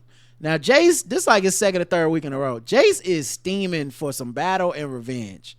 Now, I don't blame him. His brother got killed. Right. He got a dragon. Mm-hmm. He be practicing crossbow. Like, he want to prove himself in battle so bad. And his mom is, of course, holding him back and protecting him because that's her baby boy, while also sending out, his wife to patrol and shit. But at this point, I don't know if she's sending it to protect him because she thinks, oh no, my flesh and blood could get killed, or she literally is like, you can't be trusted to not engage. Yes, because you're like really steaming for revenge. And you're not being rational. And I don't want to, because guess what?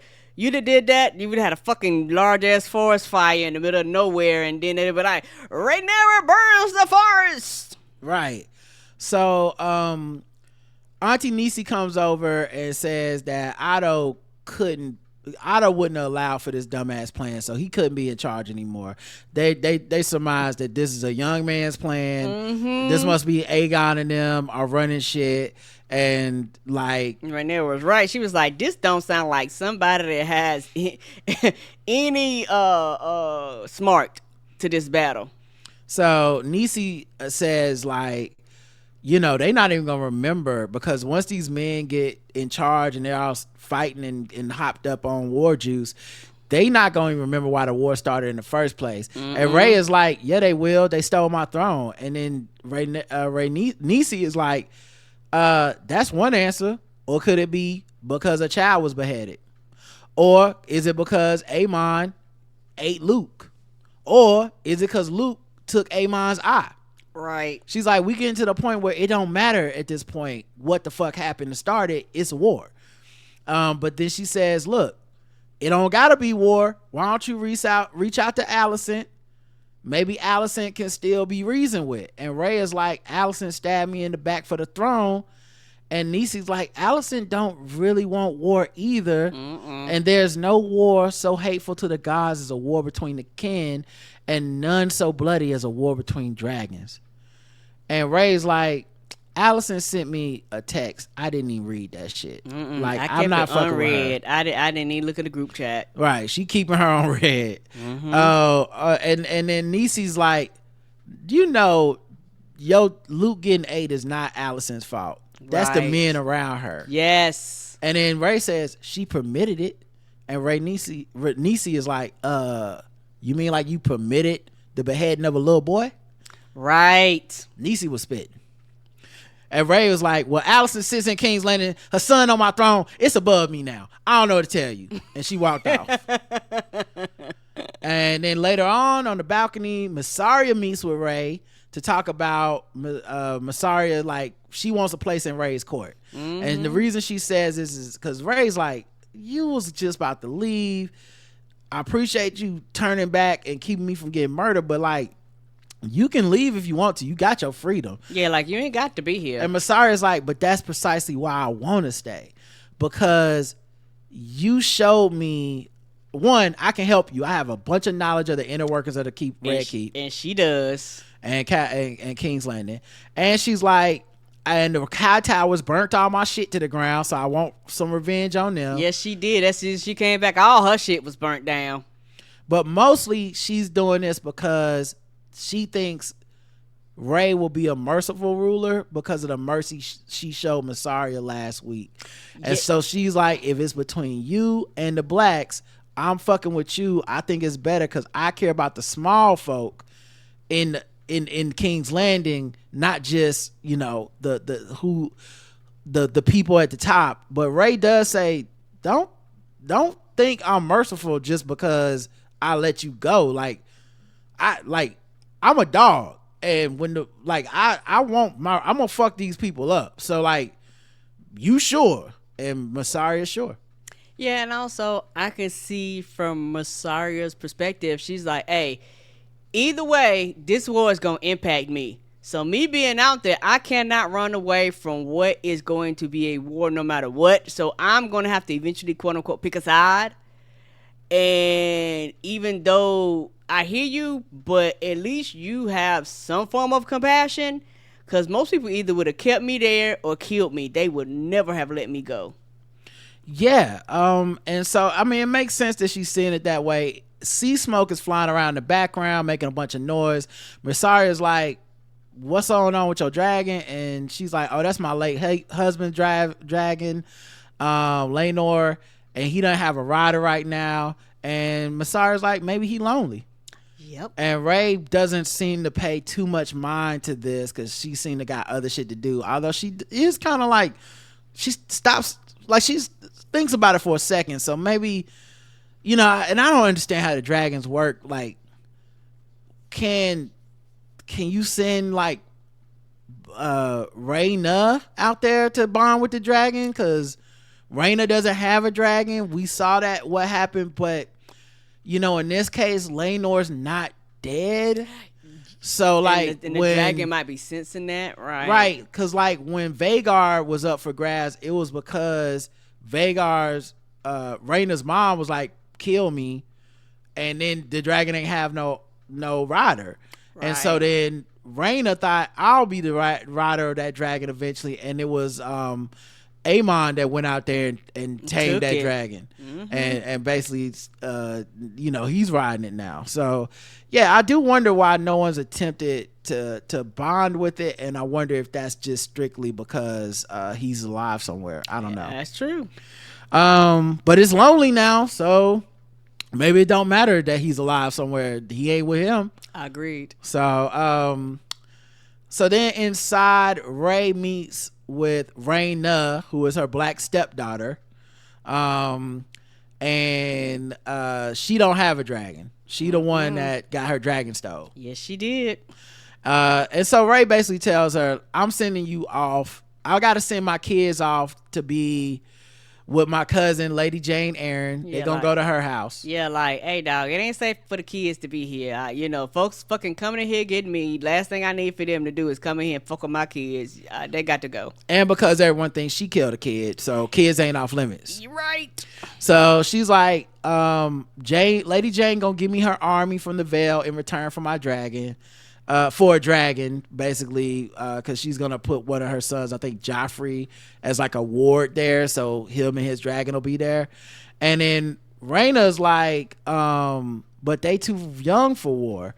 And Ray's like, man, look, fuck all that. You need to go too, and you gonna go to Pentos because I need you to protect and raise my kids. You basically they mom. Yeah, because I know this might be a while. And Pentos is where Rhaena's mom died when she had, you know, Vhagar burn her to death. Mm-hmm. And so it's a place of trauma for her. But it is a place she's familiar with. She was raised around. She knows the prince that like runs the place. They had dinner with him back in the day when Daemon and her mom were alive. And so Ray is like, I don't want to do this, but I can't think of a better way to protect my kids. So Rhaena, you gotta go take care of my kids. I need you to be the mother to them that I cannot teach them, train them, guard them as a dragon guards her eggs. Rhaena's like, I'm not your mule. Now she's right. Like, but what about my sister? She going with me? And she's like, no, I need Baylor here. It's Right. like, oh, it's because I don't have a dragon. Yeah. So if I had a dragon, you let me stay. Now, what's interesting is Rhaena wants to fight. Yeah. She wants the smoke. And when something like this, particularly people inexperienced and don't really understand the cost of war, people just like itching and scratching. You go, no. Because you're going to end up getting yourself fucked up or somebody else fucked up out of you just wanting to just do shit. I love this about this character, though, that she honestly reminds me of Rhaenyra a bit, where she's not worried about, the gender roles of it. She's ready for the smoke. She wants to step up for her family. She wants to be involved in the fight. I think there's something kind of dope about this character. It's just sad she ain't got no dragon. Her daddy barely talks to her because she ain't got no dragon. Right. Like she's basically LiAngelo Ball. She the one that didn't make it to the NBA, and it's just like, girl, if you don't go take care of these babies and be quiet. Yeah, and it's one of those things where she's sending her way, but I think, and this is my prediction, eventually she may get a dragon and come back being a fucking beast, because she was like, y'all left me fucking out here. Okay, now. No idea, but that would be cool. I would love to see that. I don't know why she can't bond with Sea Smoke. I don't get it. So then, I was thinking about that too. Yeah, I don't. And she might. I just don't know the rules, but I don't know why that can't happen or why they didn't do that immediately. Like, okay, you didn't get the dragon you wanted, but we got a perfectly good used dragon. It ain't got that many miles on it. No, fairly new. So yeah, so Rhaenyra asked Rhaena to make this sacrifice willingly for the good of everybody, and then she leaves. Later, Auntie Nisi comes into the war room, and they having a conference meeting, and she's like, we ain't seen no sightings of the enemy yet. One of the general dudes, who I forget it, Alfred Broom, I think is his name. He's like the main guy that's like running the war room basically in Damon's absence and stuff.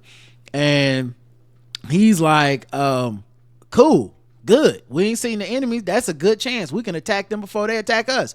They already sent an assassin. The Riverlands is all fucked up from the Battle of the Burning Mill, which is where the title of the episode comes from. And he's like, Damon, got any word from Damon on gathering our army? And they're like, not yet. I was thinking in my head, y'all ain't gonna like that letter. Not just that, but him and Ray ain't really talking. So right. Is he even gonna write back? Right. To their perspective, is he brooding, or is he not doing anything? Or did he just fly off somewhere like, fuck it? Right. So now, Buddy is like, Alfred is like, well, you know what that is, man. We ain't got no troops. Let's send out the motherfucking dragons. Okay. They love them dragons. And this right here is a repeat of the other meeting. Everybody was just talking. Everybody was all over the place. The other meeting. Oh, you mean the first meeting. The King's Landing small council. Yes, and to me this emphasized what happened when you let a bunch of fucking men just come in, just do their thing, unorganized, and nobody's really running shit. Like, it is just fucking chaos. So they're like, let's listen. We need to go ahead and just burn everything to the motherfucking ground. And everybody get down and lay down. But Nisi gives Ray a glance. Ray shoots back a side eye like, yes, girl. I hear these men talking about war. You was right. And Ray looks stressed this whole episode, but she says, look, if dragons start fighting dragons, it ain't gonna help nobody. Everybody's gonna burn. It's basically like nukes. Fear of mutually assured destruction is all that's keeping us alive right now, because we shoot our nukes, they shoot their nukes, everybody get nuked. How the fuck would they help? The Greens are probably thinking the same thing, which is why they ain't sent the dragons here yet. And this is why I want to point out, I think this is a theme going back to season 1, and I think it's so smart of this show and the showrunners. I believe the people on this show who have to give birth, whose bodies give life, have much more consideration about taking life. Yes, because they understand more the importance of it. I think that's why so many of these rooms are fracturing into the women being like, there has to be something other than war, and the men who have been aching for battle because it's been a peaceful time for the most part, being like, no, we want to kill people. We want to go. Like, they not thinking about dying. They thinking about killing. And they thinking about the honor and the glory and all of that shit. And the women are like, each fucking life is somebody's son, somebody's daughter. Like, why would we do this in this land? Bringing we appreciate pain to the peace. everybody, right? The peace is the only safety people have right now. Yes. And I really think that goes back to season 1 where we watched Ray's mom die in childbirth. We watch the harrowing births that Ray had to go through and stuff. So it's just interesting to see how they covet life and the men covet killing. And so then Sir Alfred Broom, who's the one doing all the shit talking, he laughs at her.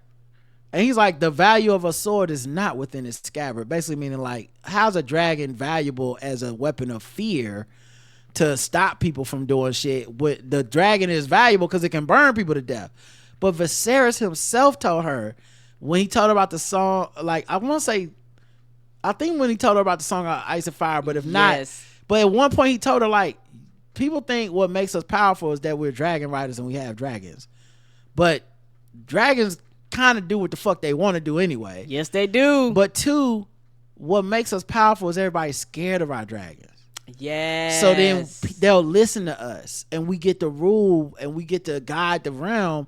Whereas if we didn't have these dragons, or we was, if the whole thing was we was just burning everybody down all the time, they just finger a way to kill us and these dragons. Like, yes, and get rid of us all. So he just didn't get it. And she says the Vale in the North will send men. Daemon will come through. Just give it time. And she leaves. No. She gets ready to leave. But then the men basically, they float out almost like a plan of surrender, or like you don't know what you doing. Let us do it. And they basically tell her in front of Rhaenys, by the way, in front of Niecy, they're like, hey, so what if you go on the run and hide? Because the Greens all pissed off. Daemon ain't here right now. You don't really have a protector. We'll run the war without you, and you just be somewhere chilling. And she's like, you mean treason, bitch? Look it up in the goddamn books. Hell no. You lucky you didn't take this any further, because it would be treason. I had to kill y'all niggas. And she gets up and leaves. And then Niecy looked at everybody like, y'all motherfuckers, y'all... Ray is a prudent, wise ruler. Y'all really lucky she take out their great granddaddy, Jaehaerys the Conciliator, whose reign outlasted everybody, even Aegon the Conqueror, because conquering ain't necessarily the only route to peace. You punk ass niggas, shut the fuck. And then she like walked out. All right. And also it's just one of those things where she was like thinking, yeah, just like when I was giving birth and my husband over here giving fucking PowerPoint presentation showing y'all how to use macros on Excel while I'm birthing a fucking child running a goddamn meat without me. That bullshit? No. And what kind of ruler would I be if I walked away and let y'all run shit? Right. Now we do cut the drift mark for a quick second. Corlys and Niecy are talking. She done brought him a plate from Dragonstone. He said biscuits was still warm. You're like, damn, girl. I bet you it was. Sitting on the dragon, it probably radiating all types of heat. She complaining about her day at work. She like, man, you ain't gonna believe what these bitch made council people did today. They tried to motherfucking... They was wilding, dog. Yeah, she like, Ray gotta get these motherfuckers in line. She wanna win. And she gonna need you on her side too. Like, you need to get up there. The faster you can get out there, the better for us. And she also he's like, I appreciate you bringing me this plate, but I'm no longer an invalid. And he's up, no cane, walking around healthy, and he even feeds her a piece of biscuit. Like, look, I'm good now, so I'm about to be out there on the seas real soon. And they talk about how Rhaena, the girl, the black stepdaughter, is going off with the babies, and Corlys is like, yeah, I'd rather fight 100 battles than go off with a bunch of crying ass babies babysitting. Fuck that shit. And Joffrey is also one of Rhaenyra's children, and he is the new heir to Driftmark, so he's Corliss's heir. Now Joffrey is a replacement for Luke, who was gonna be Corliss's heir. Luke was like down with it. Like him and Corlys was like real tight. He was learning about seafaring and stuff. He was and of course Corlys was happy because hey, he just loves the name. He loves that prestige. He was gonna have an heir that was a Targaryen. Like it was a big thing for him, and he's not excited about it. To him. He's right. He's not excited about Joffrey at all because Joffrey's a fucking baby. He don't know nothing about the seas, and he would be a terrible heir to Driftmark. And then Nisi is like, well, you could always make Rhaena the heir. Nobody would be upset with that. And he's like, Rhaena don't know shit about the sea anyway. Fuck all that. And she said, look, nigga, it's one of the two of them. Pick. And he's like, or we could keep fucking and maybe you'll pop out another baby. And first of all, Nisi's a little old for that shit. And it's like her making baby days seem to be behind her. That's what I thought too. You know, and she also don't seem like she got the temperament to pop out some more fucking kids. She like, dog, we at war. And she basically says like, okay, but if you die in this war, then what? Fill out the will. Okay? Right, finish the paperwork. Someone need to inherit this shit. Right. And he said, well, it's good I'm a good sailor because I ain't gonna die, girl. And then he kisses her hand like he didn't just almost die last season. Right. And he goes back to work, leaving her alone with her thoughts. Right, and it's one of them things, but she was like, dog, I was here when you was gone. Like, that shit was not cool. Put somebody in charge, nigga. So then we get back to Dragonstone for the last time. Rhaena's outside pouting because them screaming chaps and screaming dragons and her gotta go to fucking Lady James and then they gotta go to Pentos. She hates this. She don't want to go. Rhaenyra comes over and says, look, I can't spare a fighting dragon, but we got them baby dragons. They gonna grow up eventually. And just make sure you remind Lady Jane that she's supposed to send us an army, persuade her to the urgency of our cause, and then head on to Pentos with the babies and be safe. Baela, the older black stepdaughter, tells Rhaena, be safe. Rhaena's just mad as hell, like, don't pity me, girl. Like, just be real.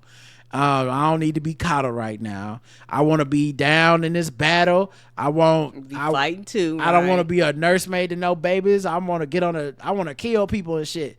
And then they show Rhaenyra's like, actually something else I want to show you, and they show Rhaena that she's taking 4 dragon eggs with them.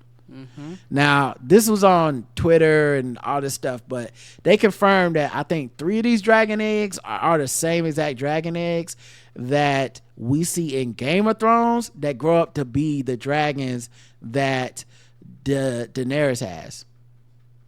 So that, which is, you know, that's wild because this is 200 years before that. Right. So those dragons end up being like, you know, fossilized dragon eggs that no one thought would hatch. What the fuck happens between now and then? Something happens for those dragons to those 3 of those eggs at least to not hatch in Pentos, become lost to time, and then find their way as a gift to Dany 200 years later. Like, that's gonna be a hell of a story. Something happened, yes, because it just doesn't make sense any other way. And they did confirm that those were the eggs, so it's like, god damn. So yeah, Rhaenyra tells her little ones goodbye, and it's very emotional and sad. And I think maybe when Rhaena, the black stepdaughter, sees this, it really does. The importance of it kicks in a little bit more, because before she just felt like, oh, I'm being scuttled away to be a fucking, I'm just like, being sent off, to be a nursemaid, to get out of the way.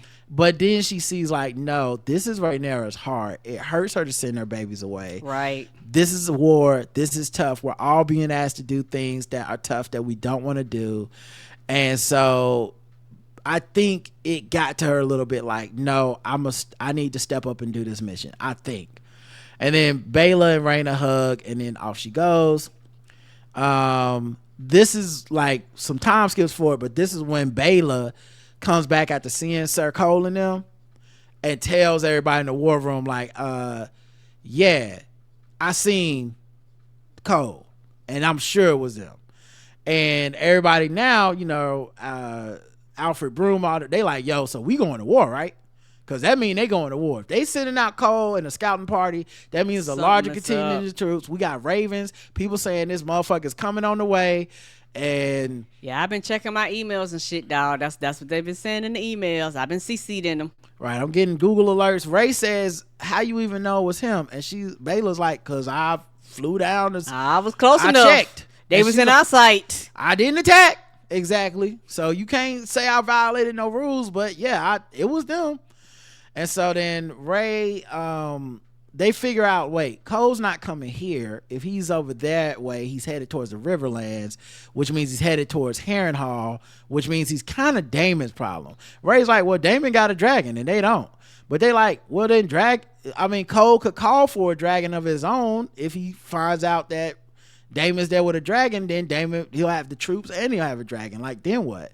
So they basically encourage her to pull a Cisco and unleash the dragons. I was like, child, if y'all on a new child, he out there literally, it'll be him and the dragon and no one else. Right. And then Auntie Niecy looks on at Ray, and Ray says, I'll consider y'all arguments.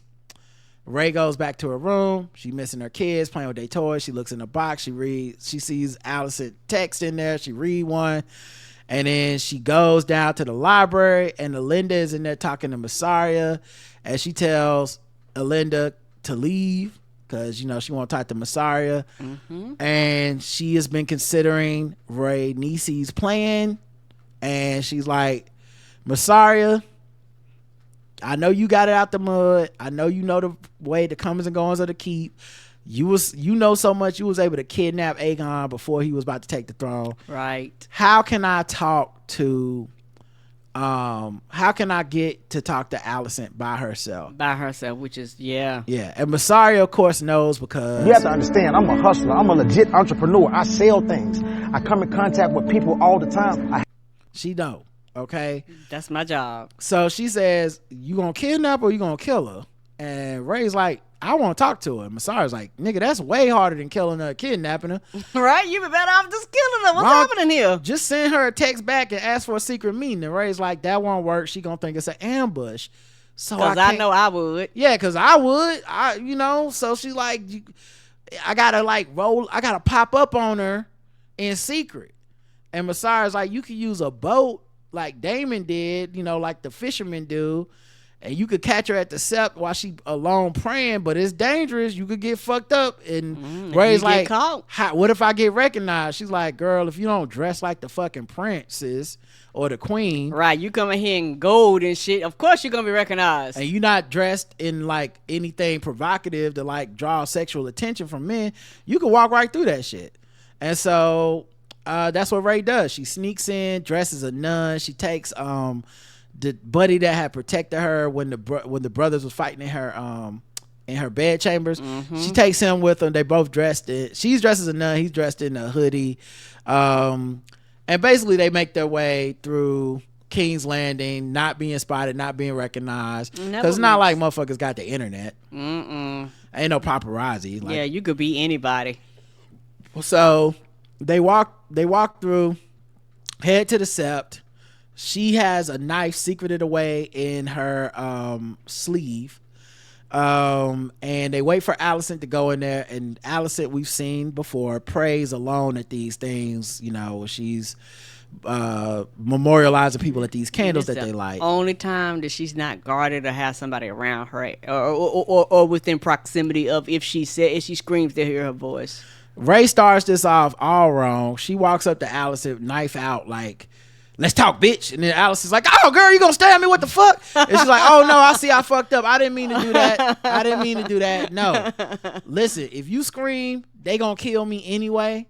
So, and then Allison's like, so what you trying to say? She's like, no. Here's what I'm trying to say. My bad. Remember how we used to be friends? We went to the jousting tournaments together. We saw how bloodthirsty these men were for battle, and we was like, ugh, that's whack. Well, I think it's whack, and that's what the fuck is happening with this war. I was talking to Aunt Niecy. She said we got to stop this before it gets worse. We got to be friends. We got to figure something out, because this shit, it just can't keep going on like this. Ain't and working. These men are leading us to war. They're leading us to something that we really can't have.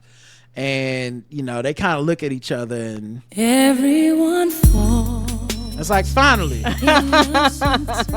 syncing up. We're starting to get some remember when we was friends? You remember when we was friends, right? But this moment doesn't necessarily last that long because of course they got to bring up old shit. And Allison is like, I mean, that's cool, but what you want to have peace? Ain't no terms. You ain't got no army. You killed my fucking grandbaby. No one fucks with you. You just gotta accept you can't have the throne. And Ray's like, now I ain't killed that grandbaby. That ain't on me. The same way I know you didn't tell your son to kill Luke. And she's like, yeah, I would never. That's terrible. And she's like, exactly. But you did steal my inheritance. So how you explain that? And Allison tells her, like, listen, I don't know what to tell you. Viserys changed his mind after dinner.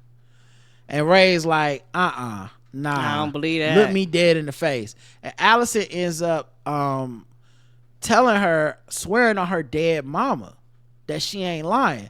Now, what's significant about that is in season 1, Rhaenyra swore on her own dead mama that she didn't fuck Daemon in that club. And she was stone-faced lying. Mm-hmm. And I think Allison is bringing this up to be like, now, I don't play about my dead mama and lying on her name. So it's kind of like if you might say a lie based on your mama's, I don't. So when I tell you this, believe me, Viserys changed his mind. And I might be mean, but I ain't no liar. I told everyone you was gonna be a fire-ass queen at dinner in front of everybody. You think I would lie about this shit? Right, I meant that. And Ray's like, what he say exactly? What did Viserys say? And she like, well, he was fucked up and barely coherent. It was hard to make out some of it. She's like, well, did he say my name? And Allison says, no.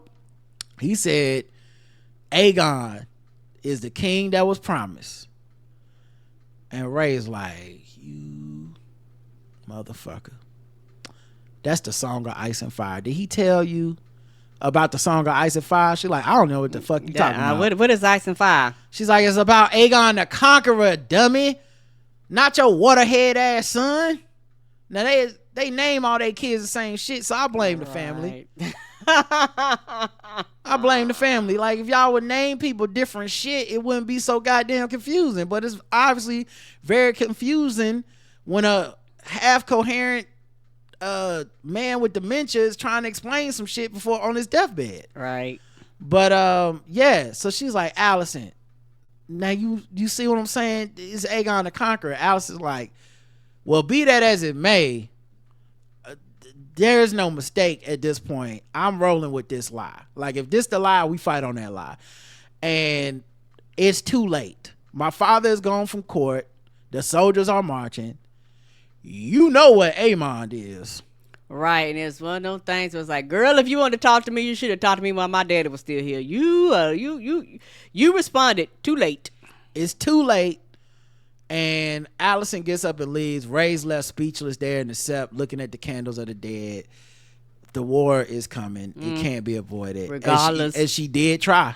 Yes, I give her credit for that. And so from now on, she's going to like, well, it's got to be war. I tried. She's going to look at Aunt Lisa like, girl, I tried, girl. Duh. And Allison isn't as evil as people want her to be, because Agreed. She could have walked right out there and be like, guards, Caesar, she in there. Like, mm-hmm. But yeah, it was, so yeah, that's the ending of it. Karen, what are you looking forward to next week? To see what happened here. I'm interested in what's happening with Daemon. Yeah, him and over there in the Scooby-Doo castle. And, you know, to see what's happening with that. If he even survives. Right. It's gonna be interesting to see where the war escalates to, because it sounds like we actually going to get war, like some form of war. With who? I don't know, but somebody gonna be fighting. So it's gonna be interesting to see who gonna be fighting and what's happening and things like that. I'm really looking forward to it. And gonna be a lot of background players, so I'm interested. Yeah, now that we've had our Batman v Superman, why did you say that name moment, and we both know that it was just a big misunderstanding, it makes it almost Shakespearean and more tragic that Allison and Ray both know. I want to see how it affects their actions after this, because I could see Allison, like in the preview, being even more disenchanted with her own son. Like, nigga, you're a pretender to the throne. Right. I know you're a bad king, and the only reason I've been supporting your dumb ass is because I thought this was the privacy of what Viserys wanted. Now I know it's not. And I wonder how that drives a wedge between them, and if it puts her in a bad situation where they either she got to get rid of him or they got to get rid of her or something. Mm-hmm. And then mostly I just want to see that brother with the haircut, what he up to. Because I know when he got out that Harrismith's chair, he was like, I'm going to kill these wenches tonight. Okay? They not finna know what's gonna hit them at the tavern, okay? They not gonna know. So I hope we get some more of him doing whatever, making faces. I hope they just put him in the background at the small council meeting, like wherever just put him everywhere, because that brother was amazing and the best part of the show this week. All right, y'all, that's it. That's our recap. You got over 2 hours of this, so don't write in and be like, I wanted it to be longer. Okay, well, too bad. Okay, it's 11 o'clock at night. We do this because we love it, and we love y'all. Yes. And we'll see y'all next week for the recap, and Yay. Saturday for feedback, or possibly Saturday. We might take the weekend off. It is a holiday. Yeah, we might take this weekend off. We got people coming out of town that want to hang out. So, all right, y'all. We'll talk to y'all soon. Until then, I love you. I love you too. Mwah. Bye, everybody.